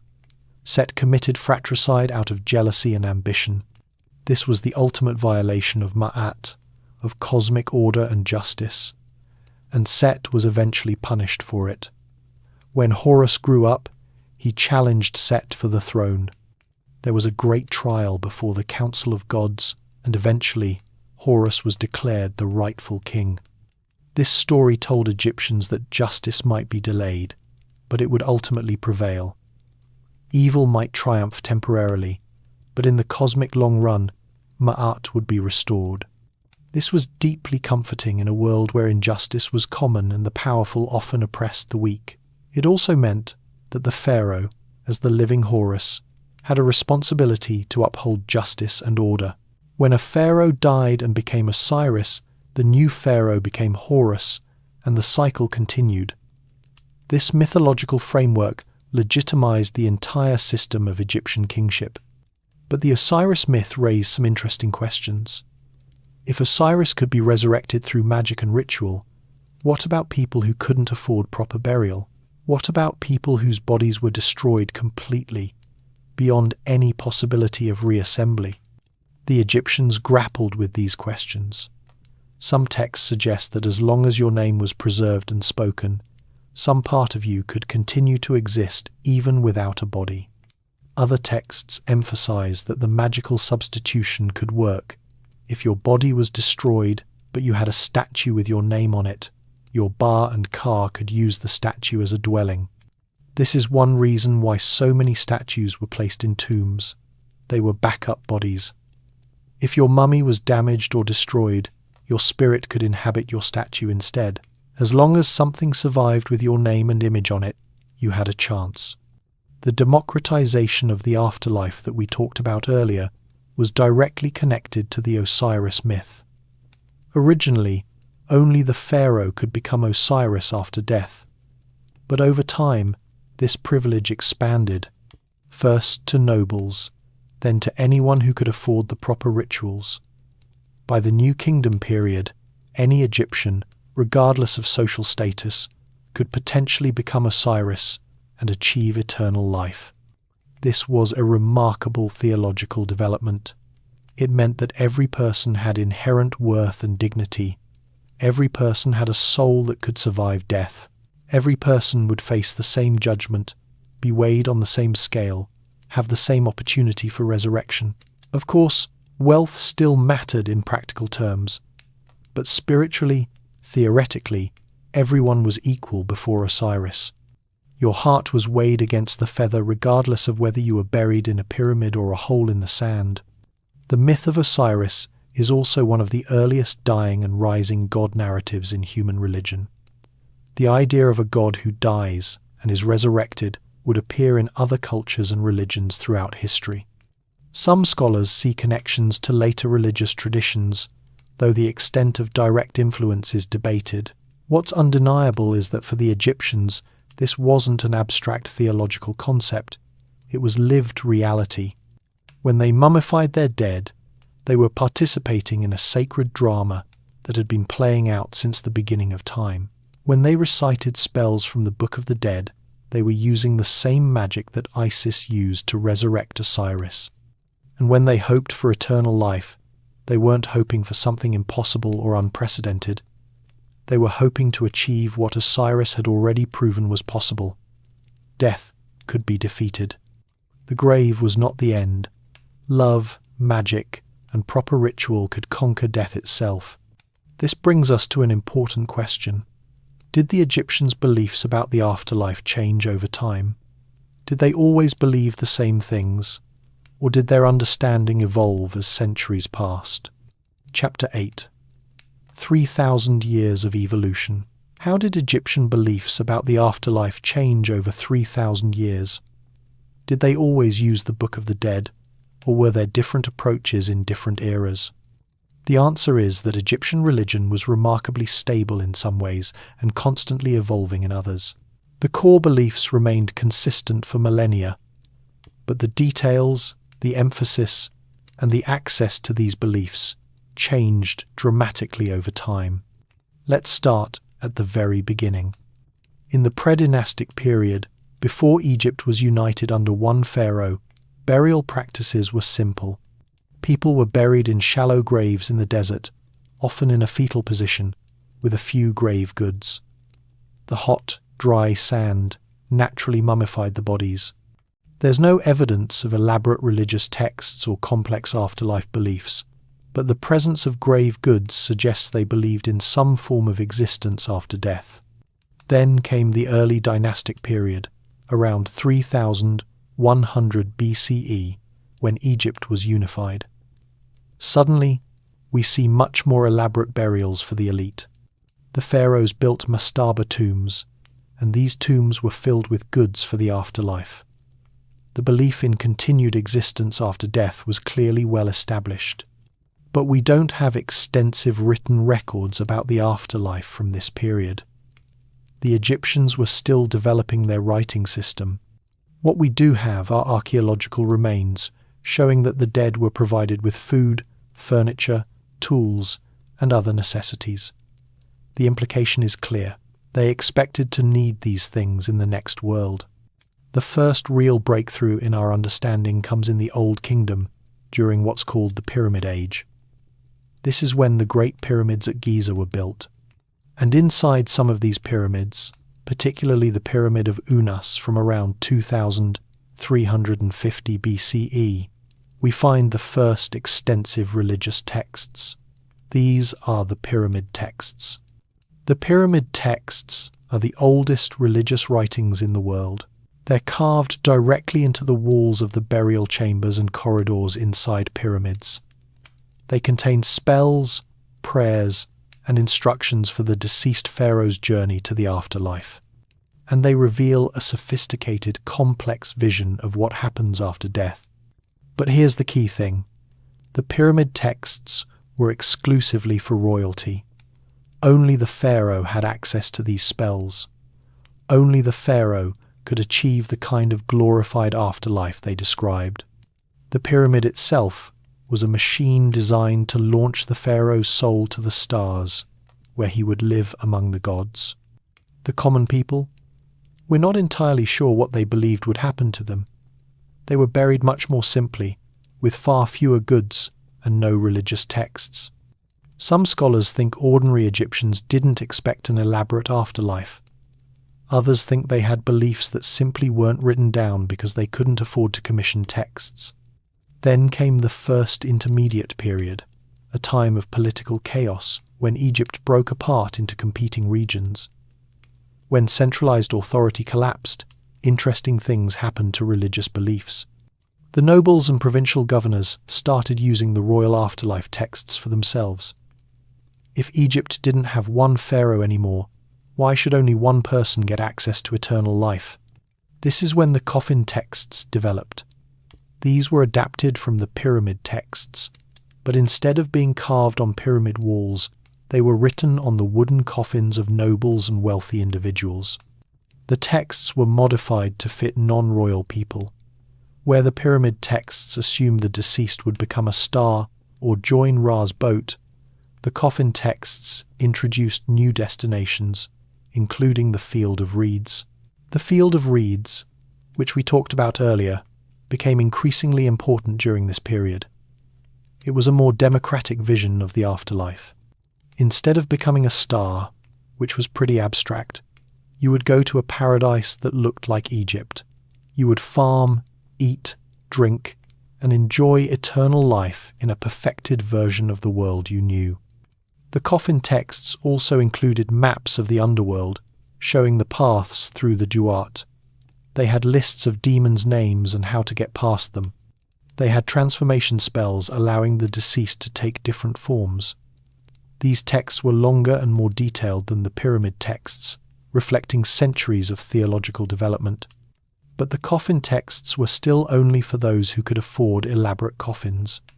The common people were still largely excluded from this textual tradition. Then came the Second Intermediate Period, another time of division and foreign rule. Parts of Egypt were conquered by the Hyksos, foreign rulers from the Near East. This was a traumatic period for Egyptian identity and culture. When native Egyptian rulers finally expelled the Hyksos and reunited Egypt, beginning the New Kingdom around 1550 BCE, there was a burst of cultural renewal. This is when the Book of the Dead, as we know it, emerged. The Book of the Dead took the coffin texts and developed them further. The texts were standardized to some degree, though they remained flexible. They were written on papyrus scrolls instead of coffins, making them more portable and accessible. And crucially, they became available to anyone who could afford a scribe. This was the real democratization of the afterlife. You didn't need to be royal. You didn't need to be noble. If you had the money for a papyrus scroll and a scribe to write it, you could have your own Book of the Dead. A middle-class scribe like Nakht could access the same spells that once were reserved for pharaohs. The content of the Book of the Dead reflected this democratization. The weighing of the heart became the central scene, emphasizing that what mattered was how you lived your life, not your social status. The negative confession listed ethical behaviors expected of everyone. The vision of the afterlife was the field of reeds, a place where anyone could potentially go. But the Book of the Dead wasn't static either. It continued to evolve throughout the New Kingdom and beyond. New spells were added, old spells were modified. Different regions emphasized different aspects of the texts. Individual scrolls were customized based on the deceased's preferences, profession, or the scribe's particular knowledge. During the New Kingdom, there was also increased emphasis on the solar aspect of the afterlife. Joining Ra on his solar boat became a popular theme. The 12 hours of the night, representing Ra's journey through the underworld, were described in elaborate detail in texts like the Amduat and the Book of Gates. These texts were often painted on tomb walls alongside, or instead of, selections from the Book of the Dead. The third intermediate period brought more political fragmentation. Egypt was divided among multiple rulers again. But by this point, the Book of the Dead was so well established that it continued to be used regardless of political circumstances. If anything, during times of uncertainty, people invested more heavily in afterlife preparation. If this world was unstable, at least you could try to secure the next one.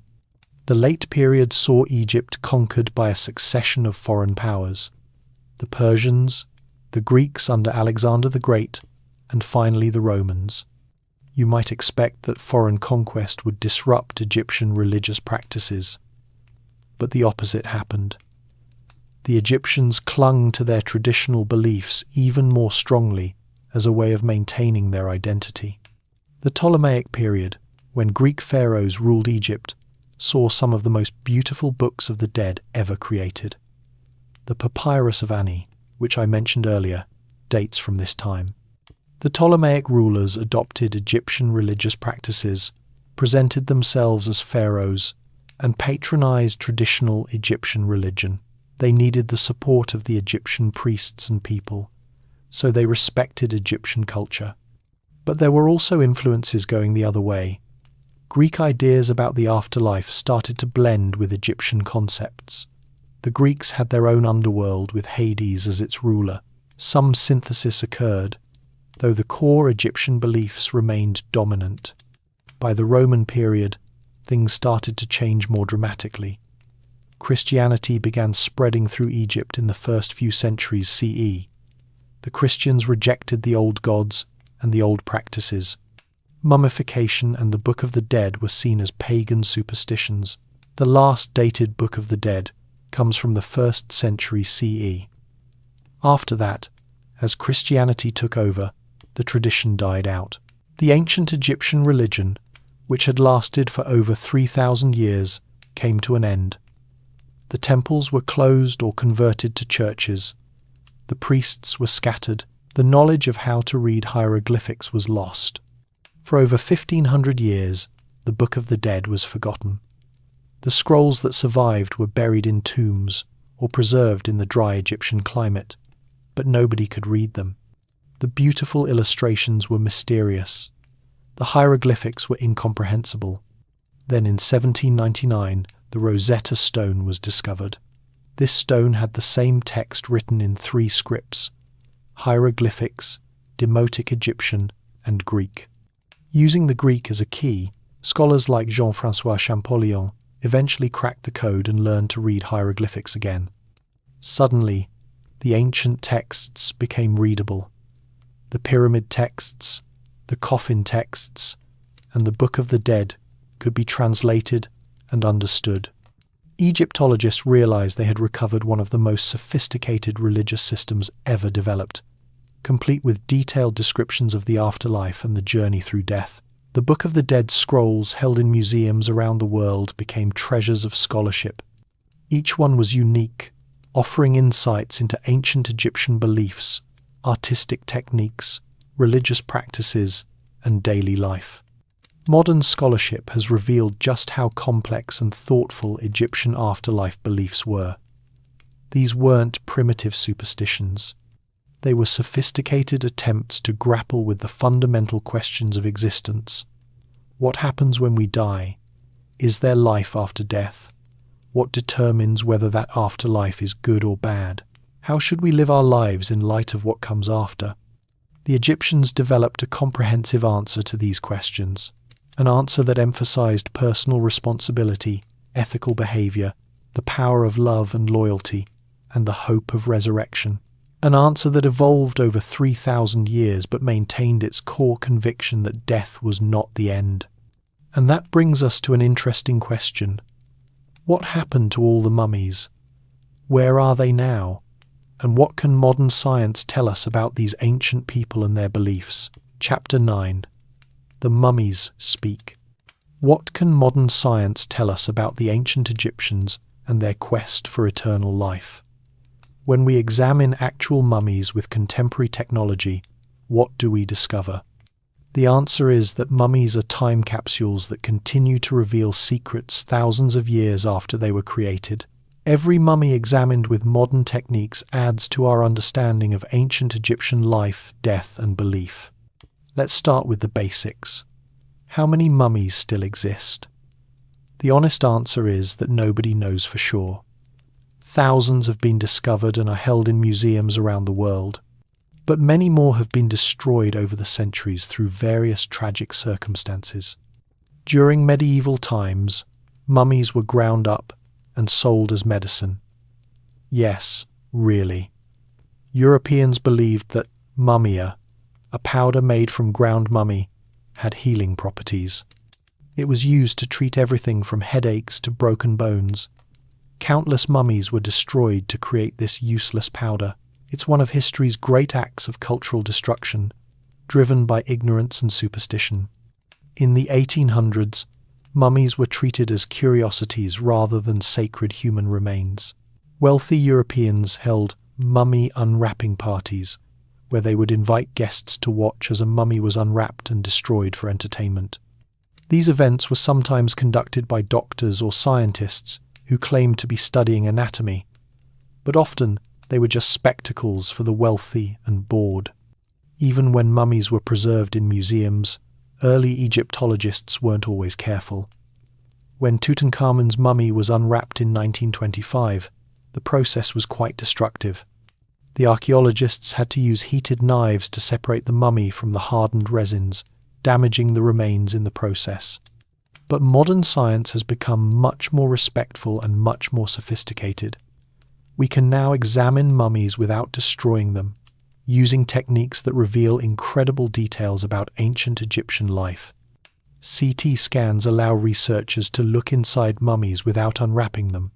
These three-dimensional X-rays show not just the bones but also preserved soft tissues, amulets hidden within the wrappings, the quality of mummification, and even diseases the person had when they were alive.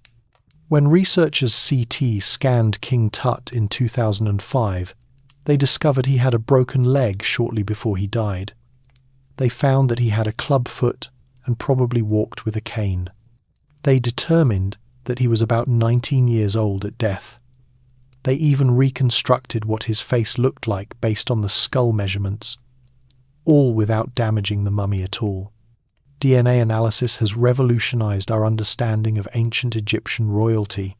By extracting and analyzing DNA from multiple mummies, researchers have reconstructed family trees, identified parents and children, and traced genetic diseases through royal dynasties. For Tutankhamun, DNA analysis revealed that his parents were siblings, the product of several generations of royal incest. This inbreeding probably contributed to genetic problems. The DNA showed Tut had a cleft palate and a curved spine. He likely suffered from various inherited conditions.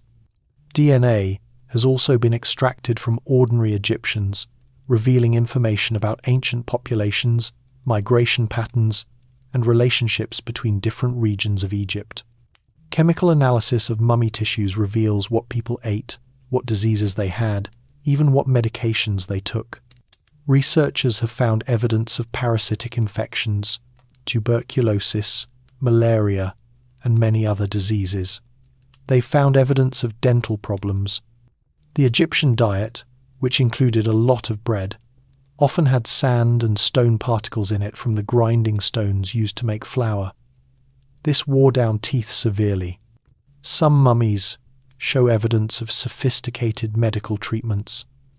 Broken bones that were set and healed properly. Dental work. Even possible brain surgery. The Egyptians were skilled physicians, and the evidence is preserved in their mummies. Researchers have also analysed the materials used in mummification. By studying the resins, oils, and other substances, we've learned about ancient Egyptian chemistry and trade networks. Some materials came from far away. Frankincense and myrrh came from the land of Punt, possibly modern Somalia or Yemen. Cedar oil came from Lebanon. Bitumen came from the Dead Sea.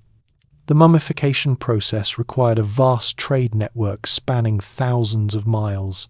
Analysis of linen wrappings has revealed information about ancient Egyptian textile production. The quality of weaving, the type of fibers used, even the dyes and stains on the cloth tell us about daily life and manufacturing techniques. Perhaps most poignantly, modern science has allowed us to put faces on the ancient dead. Forensic artists can reconstruct facial features from skulls. When combined with CT scans that show soft tissue thickness, the results can be remarkably lifelike. Several pharaohs have had their faces reconstructed. Ramesses II, one of the greatest pharaohs, ruled for 66 years and fathered over 100 children. His mummy shows an old man with white hair and a hooked nose. Forensic reconstruction shows us what he looked like in life. A powerful, stern-faced ruler. Hatshepsut, the female pharaoh who ruled as a king, was identified through DNA matching in 2007. For years, her mummy was lost among anonymous royal mummies, but DNA linked her to her grandmother, confirming her identity. Forensic reconstruction shows a heavy-set woman who died in her 50s, probably from an abscess in her mouth that led to a fatal infection. These aren't just dry scientific facts, they're windows into real human lives. When we look at a facial reconstruction and learn about someone's medical problems, their diet, their family relationships, they become real to us. They're not just archaeological specimens. They're people who lived, suffered, hoped, and died just like we do. And here's something remarkable. Despite all the sophisticated science we can bring to bear, we still can't answer the fundamental question the ancient Egyptians cared about most. Did it work? Did they achieve eternal life? From a scientific perspective, we can only observe that the bodies were preserved, some remarkably well, others less so. We can see the amulets and read the spells. We can understand the procedures and the beliefs. But we can't prove or disprove whether the bar and car survived, whether the heart was weighed, whether any soul reached the field of reeds. That remains a matter of faith, just as it was for the ancient Egyptians. But what we can say is that in one sense, the Egyptians succeeded beyond their wildest dreams. They wanted their names to be remembered. They wanted people to speak of them so they would continue to exist. And here we are, thousands of years later, speaking their names, studying their lives, showing their faces to millions of people around the world. Tutankhamun wanted eternal life. His name is now one of the most famous in the world. More people know his name than almost any other person from ancient history. In that sense, he achieved exactly what he hoped for. The ordinary people whose mummies rest in museum collections also achieved a kind of immortality. We might not know all their names, but we know they existed. We study their lives. We wonder about their hopes and dreams.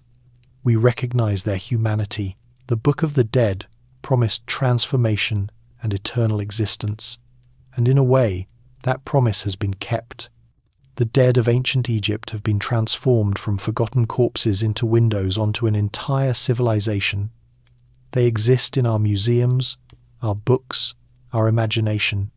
They speak to us across millennia about what it means to be human, to face death, to hope for something beyond. Modern Egyptology owes everything to the mummies and the texts buried with them. Without the Book of the Dead, we would know far less about Egyptian religion and culture. These scrolls, created to guide individuals through the afterlife, have guided us to an understanding of one of history's greatest civilizations. There's something deeply moving about this. The Egyptians created the Book of the Dead out of fear of being forgotten, of ceasing to exist. They invested enormous resources in preservation and protection. They poured their hopes and fears onto papyrus scrolls and into elaborate burials. And it worked. Not in the way they expected, perhaps. We can't know if their souls reached the field of reeds, but their memories, their names, their beliefs, their very bodies have survived. They live on in our knowledge and our fascination with their civilization. This brings us to our final question. What can we, in the modern world, learn from the ancient Egyptian Book of the Dead? What relevance does this 3,000-year-old text have for us today? Chapter 10. Lessons from the Dead. What can a 3,000-year-old guide to the afterlife teach us in the 21st century? Why should we care about ancient Egyptian beliefs when we have our own modern religions and philosophies? The answer might surprise you. The Book of the Dead addresses timeless human concerns that are just as relevant today as they were in ancient Thebes. Fear of death, hope for meaning, the question of how to live a good life, the desire to be remembered. These aren't ancient concerns. They're human concerns that every generation faces. Let's start with the most obvious lesson. The ancient Egyptians took death seriously. They didn't ignore it, avoid thinking about it, or pretend it wasn't coming. Modern Western culture often treats death as a taboo subject. We hide it away in hospitals and funeral homes. We use euphemisms instead of saying someone died. We avoid discussing it with children. We act like it's something that happens to other people, not to us. The Egyptians did the opposite. They confronted death directly. They talked about it openly. They prepared for it throughout their lives. And arguably, this made them better at living. When you acknowledge that death is coming, you tend to focus on what really matters. You don't waste time on trivial concerns.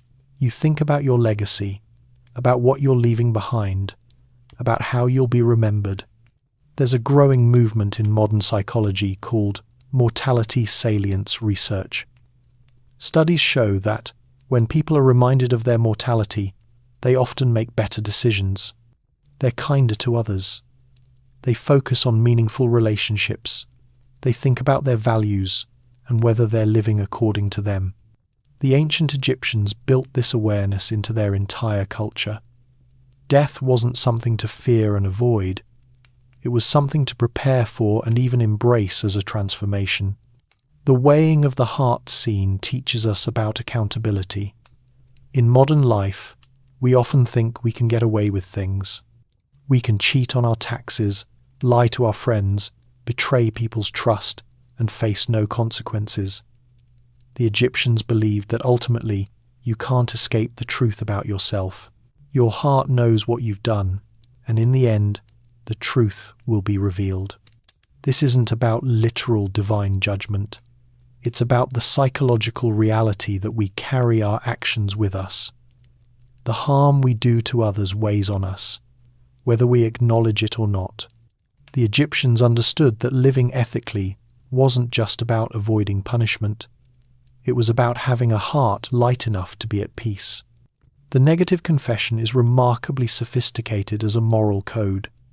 It goes beyond don't murder, don't steal. It includes things like I have not caused pain, I have not caused tears, I have not been loud-voiced, I have not stopped water from flowing. It recognizes that ethics isn't just about avoiding major crimes. It's about how we treat people every day. Do we cause unnecessary pain? Do we make others cry through our thoughtlessness or cruelty?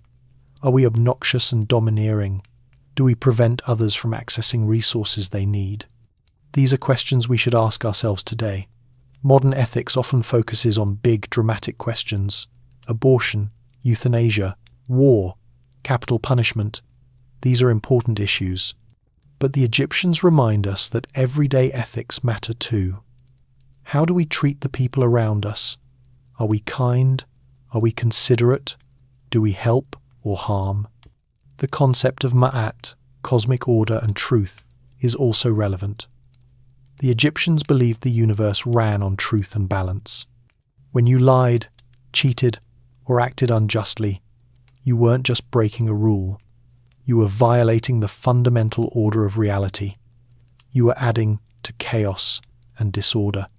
In an age of fake news, alternative facts, and post-truth politics, the Egyptian commitment to ma'at feels almost radical. They believed truth mattered objectively, not just as a matter of opinion. They believed justice and balance were necessary for society to function. They built their entire civilization on these principles. The emphasis on remembrance is another powerful lesson. The Egyptians believed that as long as your name was spoken, you continued to exist. This made memory and legacy incredibly important. How do you want to be remembered? What do you want your legacy to be? These are questions the Egyptians asked themselves constantly, and they're questions we should ask too. In modern society, we often pursue wealth, power, and fame without thinking about what we're leaving behind. We focus on short-term gains rather than long-term impact. The Egyptians remind us to think about the future, about how we'll be remembered, about what mark we're leaving on the world. And here's something beautiful. The Egyptians were right about remembrance as a form of immortality. We do still speak their names. We do still remember them. Tutankhamun, Ramesses, Hatshepsut, Akhenaten. Even ordinary people like Nakht, the scribe, live on in our knowledge and imagination. The method they chose for achieving eternal life actually worked, just not in the supernatural way they expected. This suggests that the best path to immortality isn't literal. It's about making an impact that outlasts your physical life. Creating art, writing books, teaching students, raising children, building institutions, helping communities. These are ways to ensure that part of you continues after your death. Not your bar or car in a supernatural sense, but your ideas, your values, your contributions. The Egyptian emphasis on preparation is also instructive. They didn't wait until the last minute to think about death. They prepared throughout their lives. Wealthy Egyptians would commission their tombs decades before they died. They would work on their Book of the Dead for years. They thought carefully about what they wanted to take with them and what they wanted to leave behind. Modern estate planning could learn from this.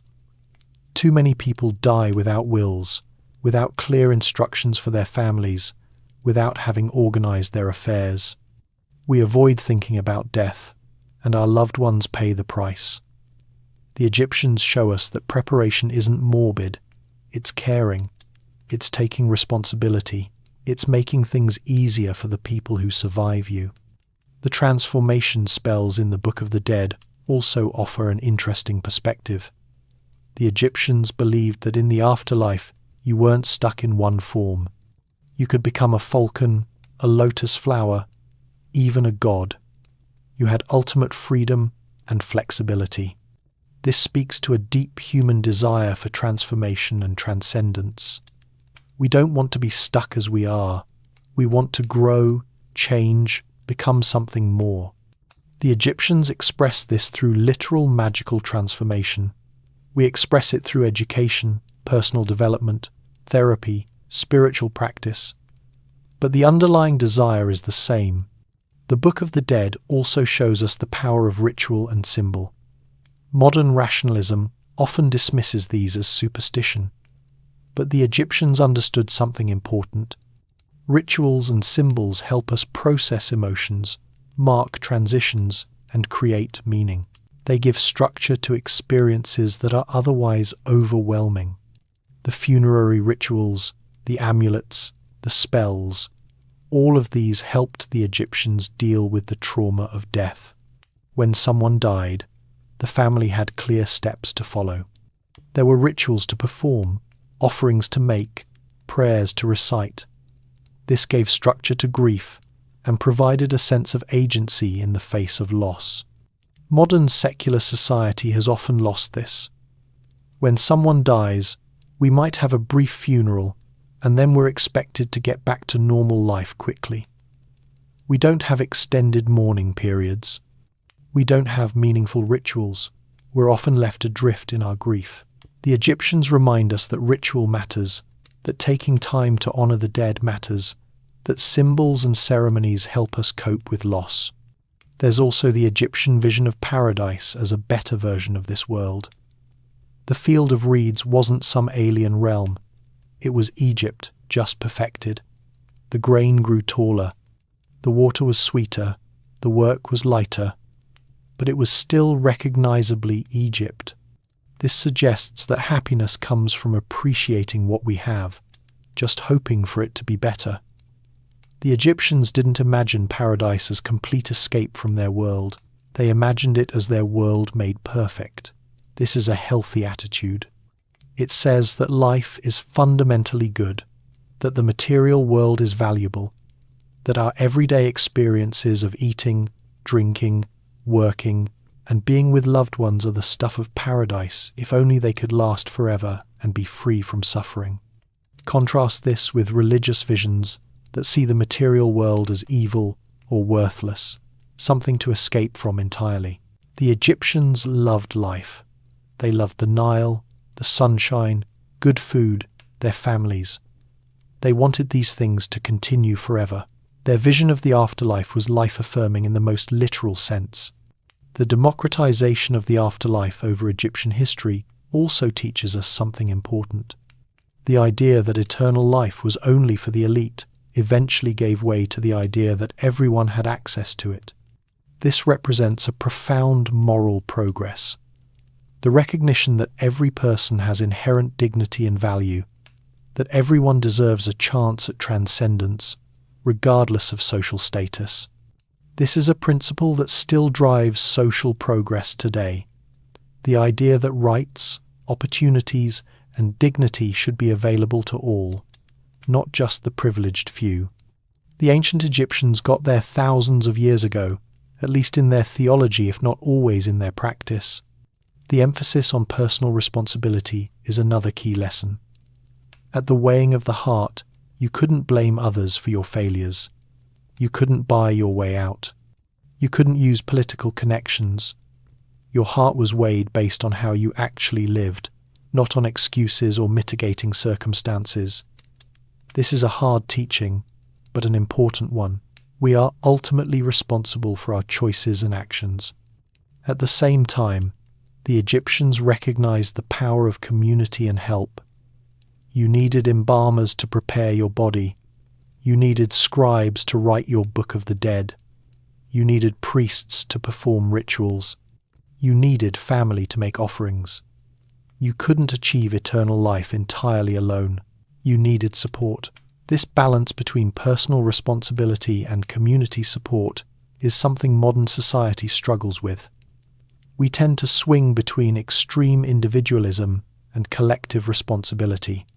The Egyptians managed to hold both in tension. You were responsible for your own actions, but you also needed help from others. The Egyptian attitude toward death and the afterlife also shows remarkable imagination and creativity. They didn't settle for simple answers. They developed an incredibly complex, detailed, sophisticated vision of what happens after death.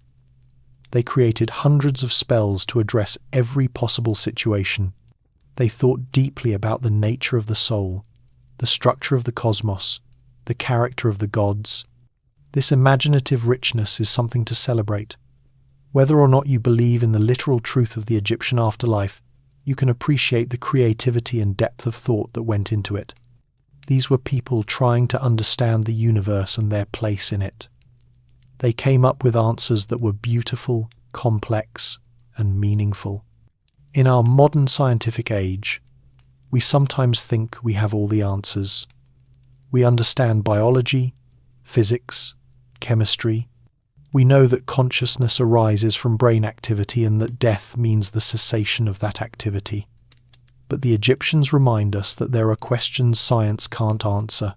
Questions about meaning, purpose, value, and transcendence. Questions about what makes life worth living and what, if anything, survives death. The Book of the Dead doesn't provide scientifically accurate answers to these questions, but it provides meaningful answers. It offers a framework for thinking about death that reduces fear and increases hope. It encourages ethical behavior.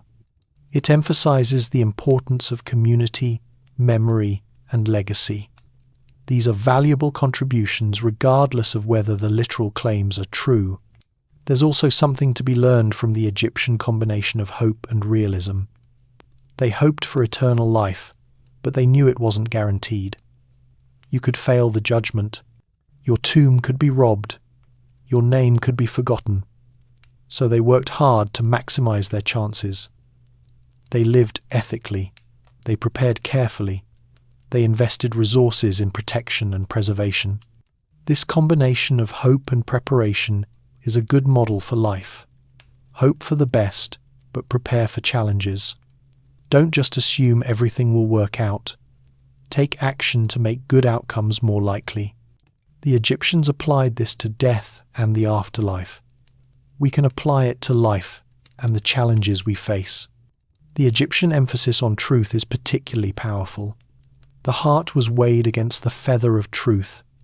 Not power, not wealth, not status, truth, and the negative confession required you to honestly assess your life.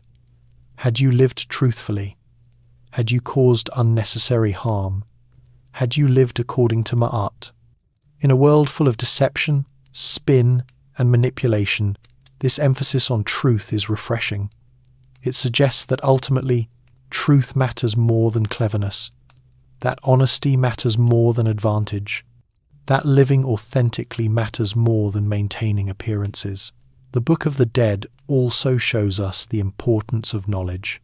The spells were knowledge. Knowing the names of demons gave you power over them.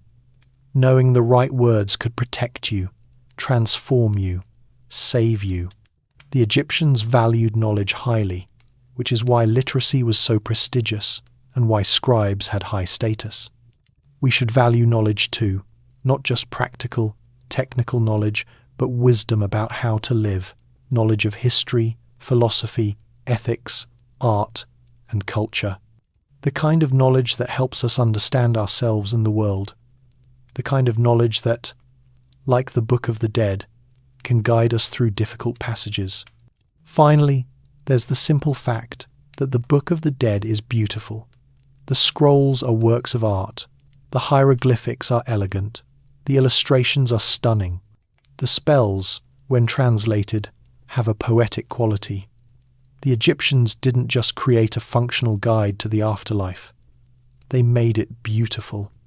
This reminds us that even when dealing with difficult subjects like death, there's room for beauty. That aesthetics matter, that art and beauty can help us cope with fear and uncertainty. The Egyptians transformed death from something terrifying into something that could be approached with confidence and even appreciation. Part of how they did this was by surrounding death with beauty. So what's the final takeaway from the Book of the Dead?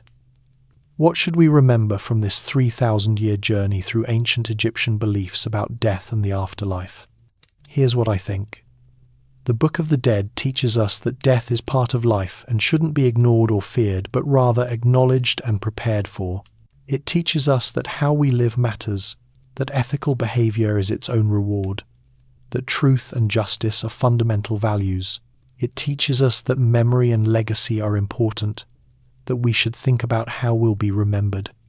It teaches us that community matters, that we need each other, that supporting others in their final journey is a sacred duty. It teaches us that imagination and creativity are valuable, that asking big questions about meaning and transcendence is worthwhile, that creating beauty helps us cope with darkness. It teaches us that everyone has inherent dignity, that the opportunity for transcendence should be available to all, not just the elite. And it teaches us that love is stronger than death, that the devotion of Isis to Osiris, the care of families for their dead, the concern for others that motivated the creation of tomb offerings, all of this matters and endures. These lessons don't require belief in Egyptian gods or the literal truth of the journey through the Duat. They're human lessons, universal lessons, timeless lessons. The ancient Egyptians grappled with the same fears and hopes we all face. And the answers they came up with, preserved in beautiful scrolls covered with hieroglyphics and illustrations, still have something to teach us today. When Nakht the scribe saved his money to buy his Book of the Dead, when he commissioned his tomb, when his family mourned him and mummified him and performed the opening of the mouth ceremony, they were doing something profoundly human. They were refusing to accept that death was the end. They were asserting that love, memory, and hope could transcend mortality. They were trying to make meaning in the face of the ultimate mystery.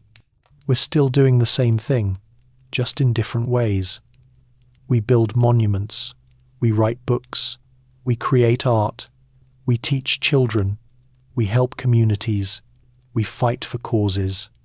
We're trying to make our lives matter, to leave something behind, to create meaning that will outlast our physical existence.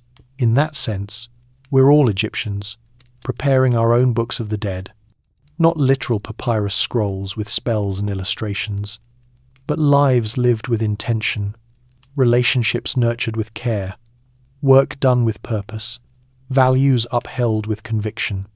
These are our spells against oblivion, our transformation magic, our protection against the final darkness. And maybe, just maybe, that's enough. Maybe the real eternal life isn't some supernatural realm where our souls dwell forever. Maybe it's the impact we have on the world, the memories we leave with others, the ways we make things better for those who come after us. Maybe it's the stories people tell about us, the values we pass down, the love we shared. If that's true, then the ancient Egyptians were right all along. Eternal life is possible, not through magic spells or mummification or knowing the secret names of demons, but through living well, loving deeply, and leaving the world a little better than we found it. The Book of the Dead promised that those who passed the weighing of the heart would live forever, and in a very real sense, they have. We're still talking about them. We're still learning from them. We're still moved by their hopes and dreams. They achieved the immortality they sought, just not in the way they imagined. So as we come to the end of our journey through death and resurrection, through judgment and transformation, through the gates of the underworld and the fields of paradise, what should we take away? Remember Nakht, the scribe who saved his money for a modest Book of the Dead and hoped it would be enough to reach the field of reeds. Remember the pharaohs who built pyramids and filled tombs with gold, all in the hope of eternal life. Remember Isis, who loved Osiris so much that she conquered death itself. Remember Anubis weighing hearts against the feather of truth. Remember Amit waiting hungrily beneath the scales. Remember the blessed spirits working in the perfect fields, drinking cool water, eating sweet dates, living forever. Remember that these weren't just stories to the ancient Egyptians. This was their reality, their hope, their insurance against oblivion. They believed so strongly that they spent their entire civilization's wealth and energy on death preparation. They believed so deeply that they developed one of the most sophisticated religious systems in human history. And 3,000 years later, we're still talking about it, still fascinated by it, still learning from it. In that sense, the Book of the Dead is still working its magic, still guiding souls through dangerous passages, still offering hope in the face of death, still transforming the dead into something immortal. The ancient Egyptians wanted to emerge forth into the light. They wanted to come forth by day. They wanted to live forever. And in the pages of history, in the museums of the world, in the imaginations of everyone who's ever been moved by their story, they have. Their names are still spoken, their faces are still remembered, their wisdom is still pondered. They achieved what they set out to achieve. They conquered death. Not literally, not supernaturally, but in the way that ultimately matters most. They're still here, still speaking to us, still teaching us, still reminding us of what it means to be human. So when you think about the Book of the Dead, don't just think of it as an ancient artifact, a curiosity from a long-dead civilization. Think of it as a living testament to human hopes, fears, and dreams. A testament that's just as relevant today as it was when Nakht first unrolled his scroll in the Hall of Two Truths. The Egyptians asked the question that every human asks, what happens when we die? And they didn't settle for easy answers or comforting platitudes. They developed a comprehensive, detailed, sophisticated response that addressed every aspect of death, judgment, and resurrection. They put their answer in writing and made it beautiful. They shared it with anyone who could access it, and they hoped it would be enough. For thousands of years, that hope sustained an entire civilization. It motivated incredible achievements in art, architecture, literature, and religion. It shaped how people lived their daily lives. It provided comfort in the face of loss and fear in the face of death. Today, we have different beliefs about the afterlife, or no beliefs at all. We have science to explain what happens to the body. We have various religions offering their own visions of what comes next. We have philosophers questioning whether there's anything after death at all.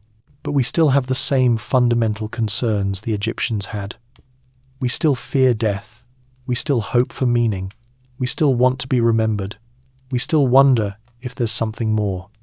The Book of the Dead won't answer those questions for us in a literal sense, but it shows us one beautiful, imaginative, deeply human way of addressing them.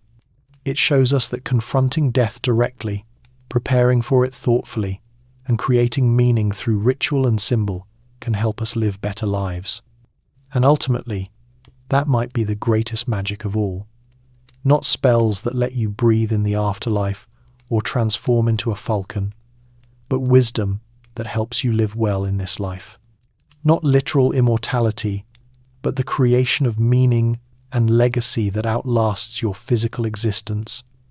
Not escape from death, but the courage to face it with hope and dignity. The ancient Egyptians gave us a gift. They showed us that death doesn't have to be the end of the story, that love and memory can transcend mortality, that how we live our lives echoes into eternity, that everyone, from the mightiest pharaoh to the humblest worker, has a soul worth preserving and a story worth telling. So the next time you see a mummy in a museum, or a hieroglyphic scroll, or a golden mask, remember, you're not just looking at an artifact, you're looking at someone's hope for eternal life, someone's attempt to conquer death, someone's belief that they mattered and should be remembered, and by looking, by learning, by caring, you're making that hope real, you're speaking their name, you're remembering them, you're ensuring that they continue to exist. In the end, that's what the Book of the Dead was always about. Not magic spells or supernatural journeys, but the fundamental human need to matter, to be remembered, to mean something beyond our brief time on earth. The ancient Egyptians found their answer in elaborate burials and beautiful scrolls. We're still searching for ours. But maybe the search itself is what matters. Maybe asking the question, what happens when we die? How should I live? What will I leave behind? Is more important than any answer we might find. The Egyptians asked these questions for 3,000 years and came up with answers that still inspire us today. What answers will we come up with? What will we leave for future generations to puzzle over and learn from? How will we prepare for our own journey through death? What spells will we write to guide ourselves through the darkness? These are the questions the Book of the Dead asks us, not from some ancient scroll in a museum case, but from the deepest part of our own hearts, the part that knows we're mortal, the part that hopes there's something more, the part that wants to live a life worthy of being remembered. Listen to that part. Prepare for your journey. Live a life that would pass the weighing of the heart. Create beauty. Seek truth. Love deeply. Remember others. Be worth remembering. Do that, and in a very real sense, you'll achieve what the ancient Egyptians sought. Not literal eternal life in some supernatural realm, but something just as valuable. A life well lived, a legacy worth leaving, a name worth speaking, a story worth telling. That's the true magic of the Book of the Dead. It doesn't just promise life after death. It teaches us how to live before death in a way that makes eternity possible. Not eternity of years, but eternity of meaning. Not physical immortality, but the kind that really matters. The immortality of having made a difference, of having mattered, of having been fully and completely alive. The ancient Egyptians were right. Death is not the end. Love is stronger than death. Memory conquers oblivion. Truth matters. Justice endures. Beauty transcends time. These truths, written on papyrus scrolls thousands of years ago, illustrated with scenes of judgment and paradise, recited over mummies wrapped in linen, they're still true today, still powerful, still meaningful. The Book of the Dead lives on. Not in tombs or museums, though you'll find copies there, but in the human heart that refuses to accept that death is the final word, in the love that outlasts loss, in the memory that defeats forgetting, in the hope that tomorrow and every day after we might emerge forth into the light. May your heart be light as a feather. May you pass through every gate. May you know every secret name. May you reach the field of reeds. May your bread be eternal and your beer never run out. May you live forever. That's what the ancient Egyptians wished for each other. And thousands of years later, it's still the best wish any of us could hope for. Not literal immortality, but the kind that comes from living well, loving deeply, and being worth remembering. The Book of the Dead has guided us through an incredible journey. From the moment of death, through 70 days of mummification, through the dangerous duar filled with demons and monsters, through the terrifying weighing of the heart, into the paradise of the field of reeds, through 3,000 years of history, into museums and laboratories where science reveals ancient secrets, and finally, here, to the recognition that the wisdom of the ancient Egyptians still speaks to us today. Thank you for traveling this journey with me. Thank you for listening to these ancient voices. Thank you for helping to keep these names and stories alive. In doing so, you're participating in the very magic the Egyptians believed in. The magic of memory, of speech, of continued existence through being known and remembered.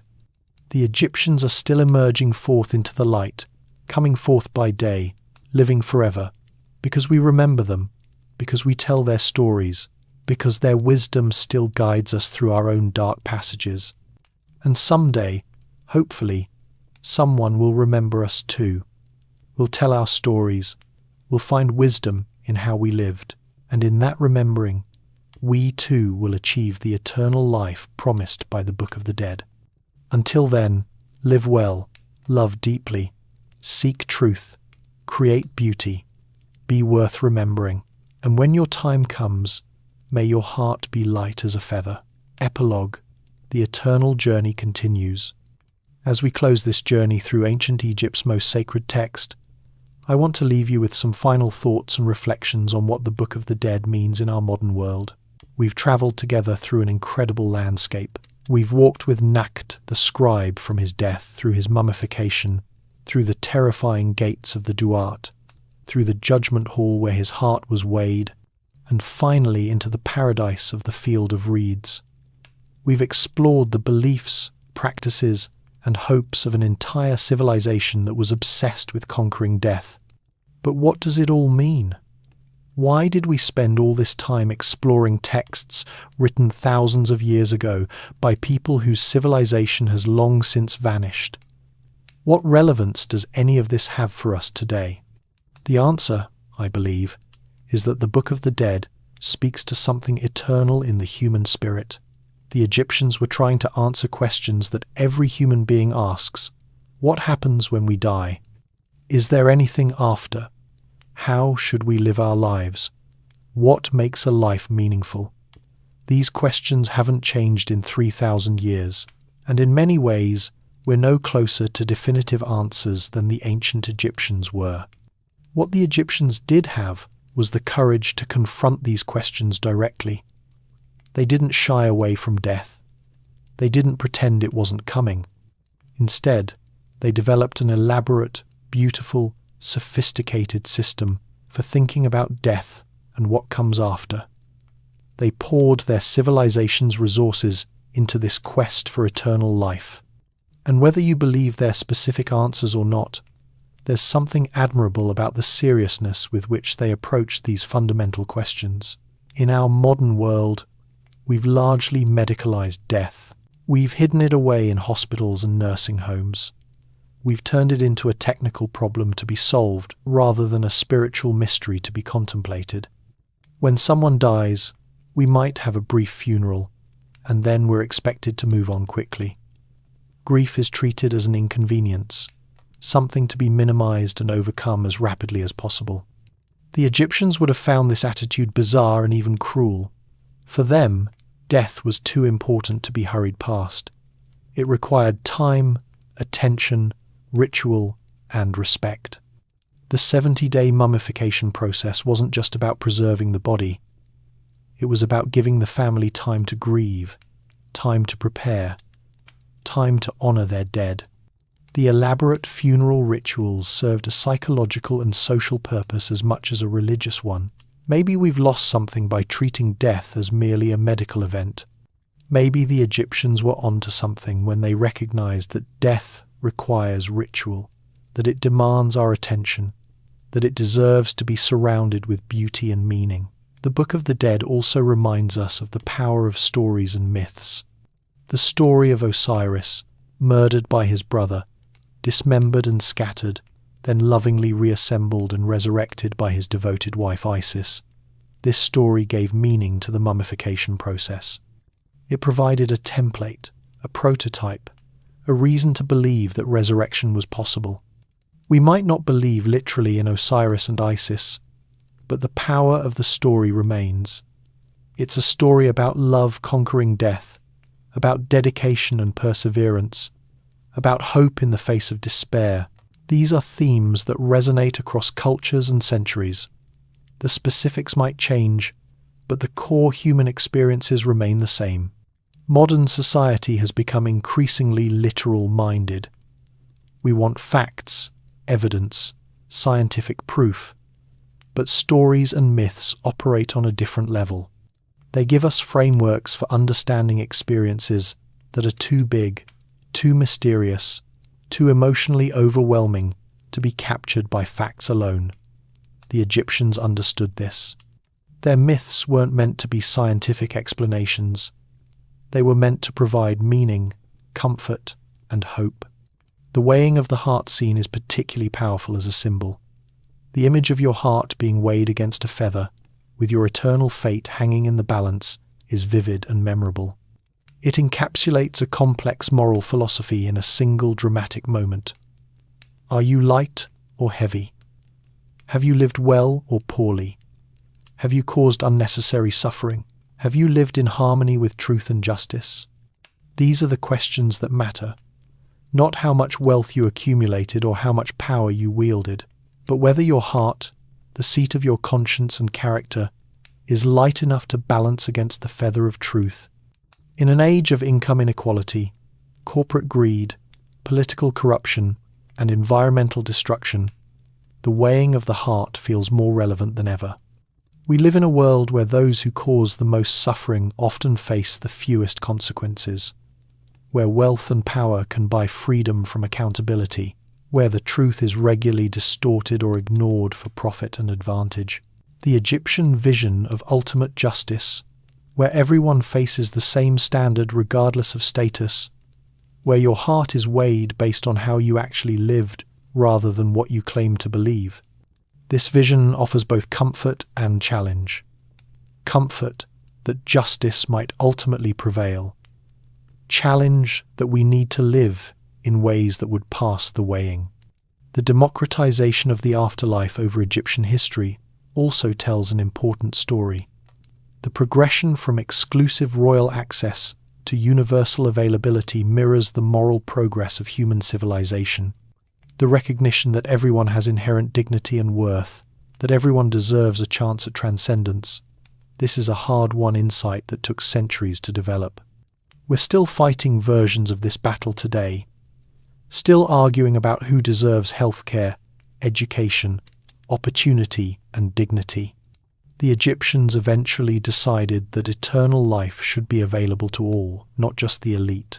We're still working on making that principle real in this life, let alone the next. The Book of the Dead also teaches us about the importance of preparation and foresight. The Egyptians thought about death throughout their lives. They prepared for it deliberately and carefully. They made sure their affairs were in order. They ensured that their loved ones would know what to do when the time came. How many of us can say the same? How many of us have actually prepared for our deaths? Not just in terms of wills and insurance policies, but in terms of making peace with mortality, thinking about our legacies, ensuring that we've said what needs to be said to the people we love. The Egyptians show us that thinking about death doesn't make you morbid. It makes you thoughtful. It helps you focus on what really matters. It encourages you to live better because you're aware that time is limited. There's a meditation practice in Buddhism called death awareness, where practitioners regularly contemplate their own mortality. Far from being depressing, people who practice this report feeling more alive, more grateful, more focused on meaningful pursuits. The ancient Egyptians built this kind of death awareness into their entire culture. Perhaps they understood something we've forgotten. The transformation spells in the Book of the Dead speak to human aspirations for growth and change. The idea that you're not stuck being one thing forever, that you can become a falcon soaring through the sky or a lotus flower blooming in the sun. This captures something important about human potential. We might not believe in literal magical transformation, but we do believe in personal growth, education, therapy, spiritual development. We do believe that people can change, can transcend their limitations, can become more than they were. The Egyptians expressed this through magical spells. We express it through different frameworks, but the underlying hope is the same. The emphasis on knowledge and wisdom is another key lesson. The Book of the Dead was knowledge. Knowing the right spells, the secret names, the correct procedures, this knowledge could save you. Ignorance could doom you. The Egyptians took education seriously because they believed it was literally a matter of life and death. In our information age, we're drowning in data but often starving for wisdom. We have access to more information than any previous generation, but are we wiser? Do we know how to live well? Do we understand what matters? The Egyptians remind us that not all knowledge is equal. Some knowledge helps you navigate difficult passages. Some knowledge transforms you. Some knowledge saves you. The beautiful artistic presentation of the Book of the Dead scrolls also teaches us something. The Egyptians didn't just write down the spells in plain text. They made them beautiful. They illustrated them with colourful vignettes. They turned necessary information into works of art. This combination of function and beauty is something we've often lost. We separate the practical from the aesthetic. We create utilitarian objects that work but aren't beautiful, or beautiful objects that don't work. The Egyptians refused this separation. Even a guide to the afterlife should be beautiful. Especially a guide to the afterlife should be beautiful. Maybe we need more of this attitude. Maybe our instruction manuals and textbooks and guidebooks should also be works of art. Maybe beauty isn't a luxury but a necessity, something that makes difficult information more accessible and more meaningful. The community aspect of Egyptian funerary practice is also worth noting. You couldn't achieve eternal life alone. You needed embalmers, scribes, priests, family members. You needed a community to prepare your body, create your texts, perform your rituals, make your offerings. Even in death, you were embedded in a web of relationships and obligations. Modern individualism often makes us think we can do everything ourselves, that we don't need others, that independence is the highest value. The Egyptians show us a different way. They show us that we need each other, that interdependence isn't weakness but strength, that being part of a community is essential for navigating life's most challenging passages. The offerings made to the dead, the prayers spoken at tombs, the ongoing relationship between the living and the dead, all of this reinforced social bonds across generations. The dead weren't cut off from the living. They remained part of the community, still receiving care and attention, still connected through ritual and memory. In a world where nuclear families are scattered across continents, where we often don't even know our neighbours, where generational connections are fraying, the Egyptian model of ongoing relationship with ancestors has something to teach us. Memory matters. Honouring those who came before us matters. Maintaining connections across time matters. The Egyptian concept of ma'at, truth and cosmic order, deserves special attention. The idea that the universe runs on truth, that justice and balance are built into the fundamental structure of reality, this is a powerful and important belief. It means that lying, cheating, and injustice aren't just morally wrong.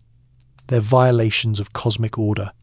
They're fighting against the nature of reality itself. In an era of relativism, where truth is often treated as just a matter of perspective, the Egyptian commitment to Ma'at feels revolutionary. They believed in objective truth. They believed that some ways of living were right and others were wrong. They believed that the universe itself supported justice and punished injustice. You don't have to believe in Egyptian gods to find value in this concept. You can understand Ma'at as a philosophical or ethical principle. The idea that we should align ourselves with truth, justice, and balance, that we should fight against chaos, deception, and exploitation, that the universe rewards harmony and punishes discord. The story of Set murdering Osiris is fundamentally a story about the violation of Ma'at.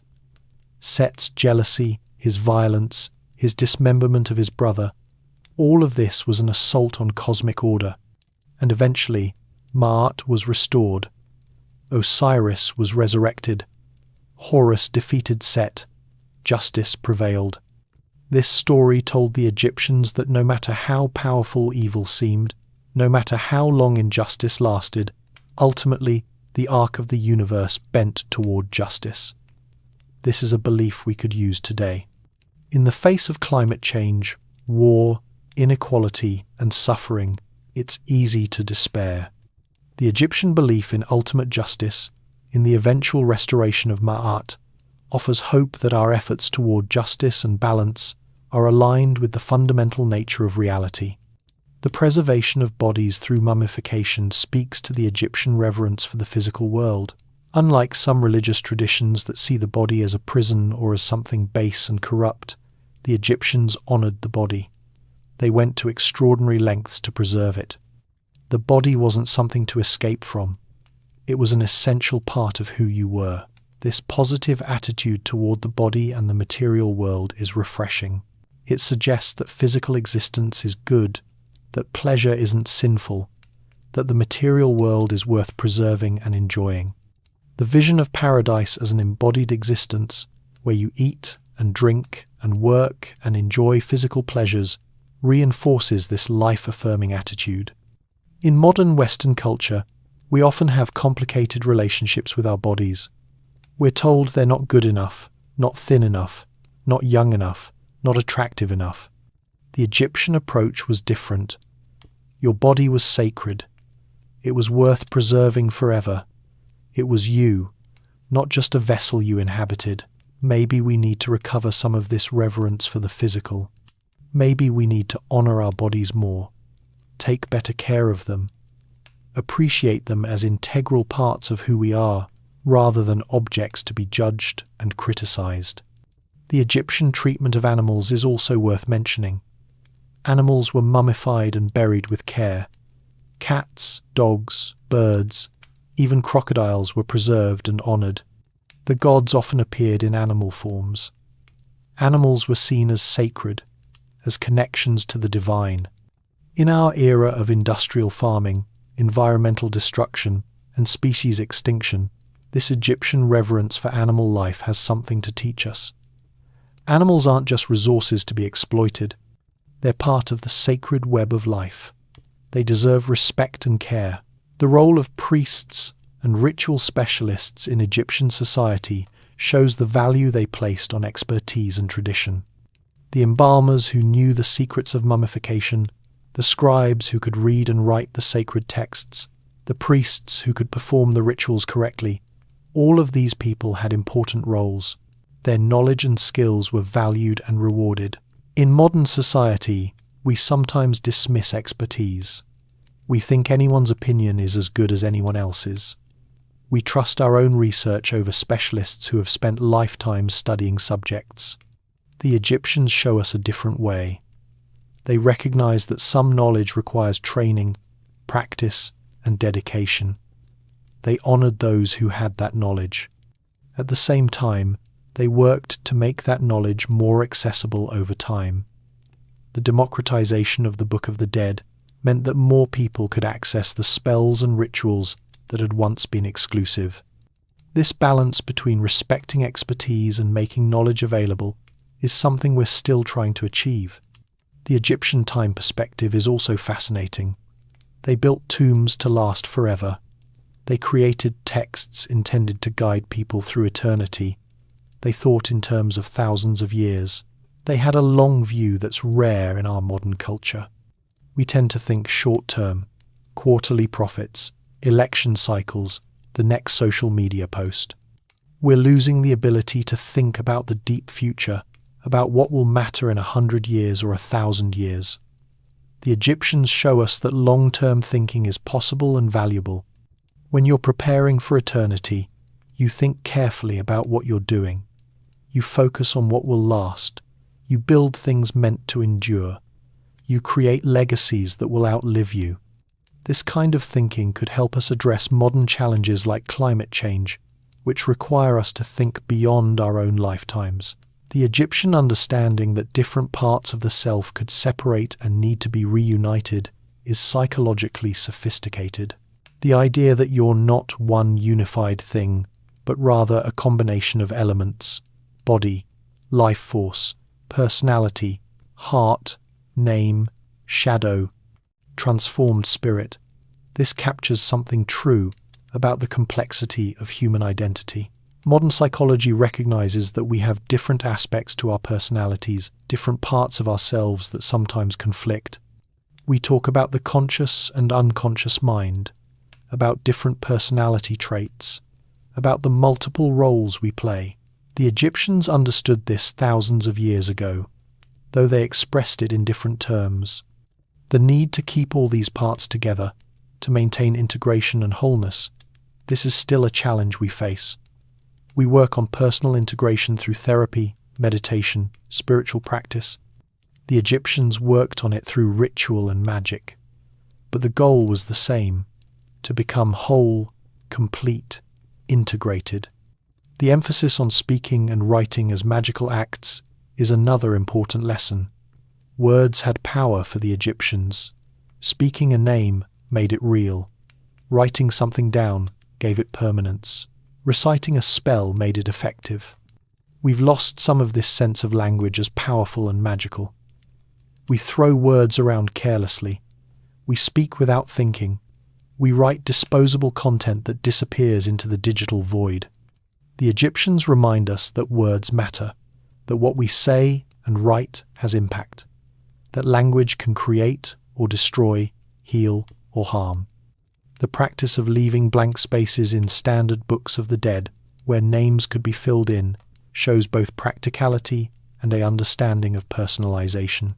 Not everyone could afford a completely custom scroll, but everyone could have their own name inserted into the spells.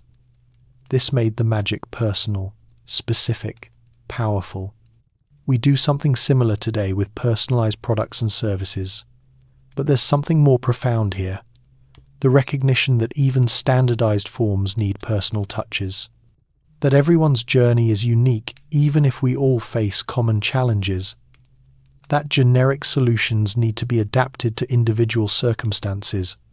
The Egyptian concept of the second death, the final annihilation that came from failing the judgment or having your body destroyed or your name forgotten, represents the ultimate fear. It's worse than any hell because it's complete non-existence. You don't suffer forever. You simply cease to be. This fear drove much of Egyptian culture.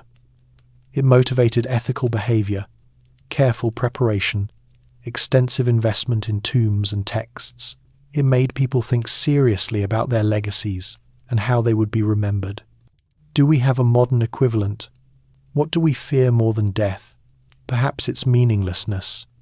The fear that our lives don't matter, that we'll make no difference, that we'll be forgotten as if we never existed. This is essentially the same fear the Egyptians had, and we respond to it in similar ways by trying to create meaning, make impacts, leave legacies. The fact that we're still talking about the Egyptians, still studying their texts, still moved by their art and culture, proves that they succeeded in their quest for eternal life. They didn't succeed in the supernatural way they imagined, but they achieved something perhaps even more remarkable. They created a civilization so magnificent, so meaningful, so deeply human, that it continues to fascinate us thousands of years later. Every museum visitor who stops to look at a mummy or a Book of the Dead scroll is participating in the magic the Egyptians believed in. By looking, by reading, by caring, we keep them alive. We speak their names, we remember their stories, we ensure they continue to exist. This is the real magic of the Book of the Dead.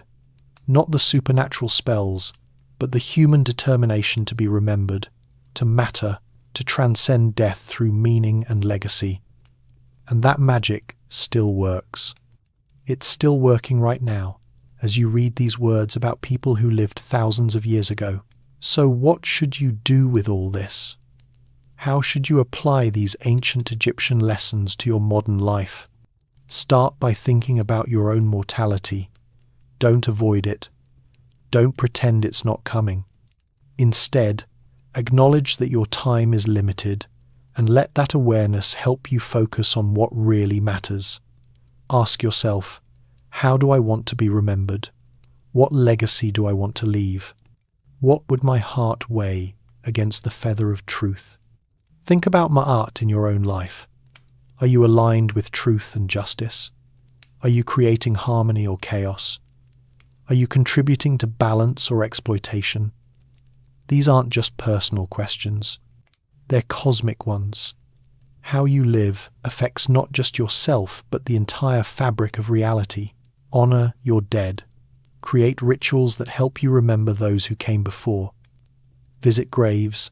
Tell stories. Keep memories alive. The Egyptians understood that the boundary between living and dead isn't absolute. We're all part of a continuum that stretches across generations. Honor that connection. Value knowledge and wisdom. Not just practical information, but the deep knowledge that helps you understand yourself and the world. Read widely. Think deeply. Learn from the past. The Book of the Dead was knowledge meant to save you. Seek the knowledge that can save you, not from supernatural dangers, but from ignorance, fear, and meaninglessness. Create beauty. Don't settle for purely functional solutions. Find ways to make your life, your work, your creations beautiful as well as useful. The Egyptians show us that aesthetics matter, that beauty helps us cope with difficulty, that even guides to death should be works of art. Build community. Recognize that you can't do everything alone. You need others, and others need you. Create networks of support, obligation, and care. Honor the interdependence that makes human life possible. Live ethically. Remember the negative confession. Avoid causing unnecessary pain. Don't make people cry through thoughtless cruelty. Don't stop water from flowing to those who need it. Think about the small ethical choices you make every day, not just the big dramatic ones. Prepare for transitions. Don't wait until the last minute to think about difficult passages. Get your affairs in order. Make sure your loved ones know what you want. Create a legacy consciously and deliberately. Think long term. Don't just focus on immediate gratification or short-term gains. Ask what will matter in 100 years. Build things meant to last. Create legacies that will outlive you. Honor your body. Don't treat it as an enemy or an object. Recognize it as an essential part of who you are. Take care of it. Appreciate it. Remember that the Egyptians thought physical existence was sacred enough to preserve forever. Speak carefully. Remember that words have power. What you say matters. What you write endures. Use language thoughtfully and respectfully. Tell stories. Share myths and narratives that provide meaning. Don't just stick to literal facts. Understand that stories operate on a different level, giving us frameworks for understanding experiences too big for facts alone. Remember that love is stronger than death. The story of Isis and Osiris teaches us that devotion, loyalty, and love can overcome even the worst tragedies. Nurture the relationships that matter. Love deeply and openly. Finally, create meaning. Don't wait for meaning to be handed to you. Create it actively through your choices, your relationships, your work, your values. This is the ultimate lesson of the Book of the Dead. The Egyptians didn't passively accept death. They actively created meaning around it, transforming it from terror into hope. You can do the same with your life. You don't have to accept meaninglessness or mortality as having the final word. Like the ancient Egyptians, you can create frameworks of meaning that transcend death, not through supernatural magic, but through the very real magic of living well, loving deeply, and leaving something worth remembering. The Book of the Dead, written thousands of years ago by a civilization that has vanished, still speaks to us today. It reminds us of what it means to be human, to face death, to hope for more, to create meaning in the face of mystery, to refuse to accept that death is the end of the story. So go forward from here with the wisdom of ancient Egypt in your heart. May you live according to Ma'at. May you create beauty and meaning. May you love deeply and be deeply loved. May you leave a legacy worth remembering. May your name be spoken with respect. May your heart be light as a feather. And when your time comes, may you emerge forth into the light, coming forth by day, transformed and eternal. The journey continues. It always has. It always will. Because as long as we remember, as long as we tell stories, as long as we create meaning and beauty and love, the dead are never truly dead. They live on in us, through us, with us. The Book of the Dead promised eternal life, and in the end it delivered, just not in the way anyone expected. May it be so for all of us. A final word. Before we part, I want to share one more thought about this incredible journey we've taken together through the Book of the Dead. As I researched and wrote this story, I was constantly struck by how human the ancient Egyptians were. We sometimes think of ancient civilizations as alien, as fundamentally different from us. We see their gods with animal heads, their elaborate rituals, their belief in magic, and we think they were nothing like us. But the more you learn about the Egyptians, the more you realize they were exactly like us. They loved their families. They worried about the future. They wanted to be remembered. They feared death and hoped for something beyond it. They tried to live good lives. They made mistakes. They struggled with ethical dilemmas. They created art and beauty to make sense of a confusing world. The Book of the Dead isn't some bizarre ancient superstition. It's a deeply human response to the deepest human questions. What happens when we die?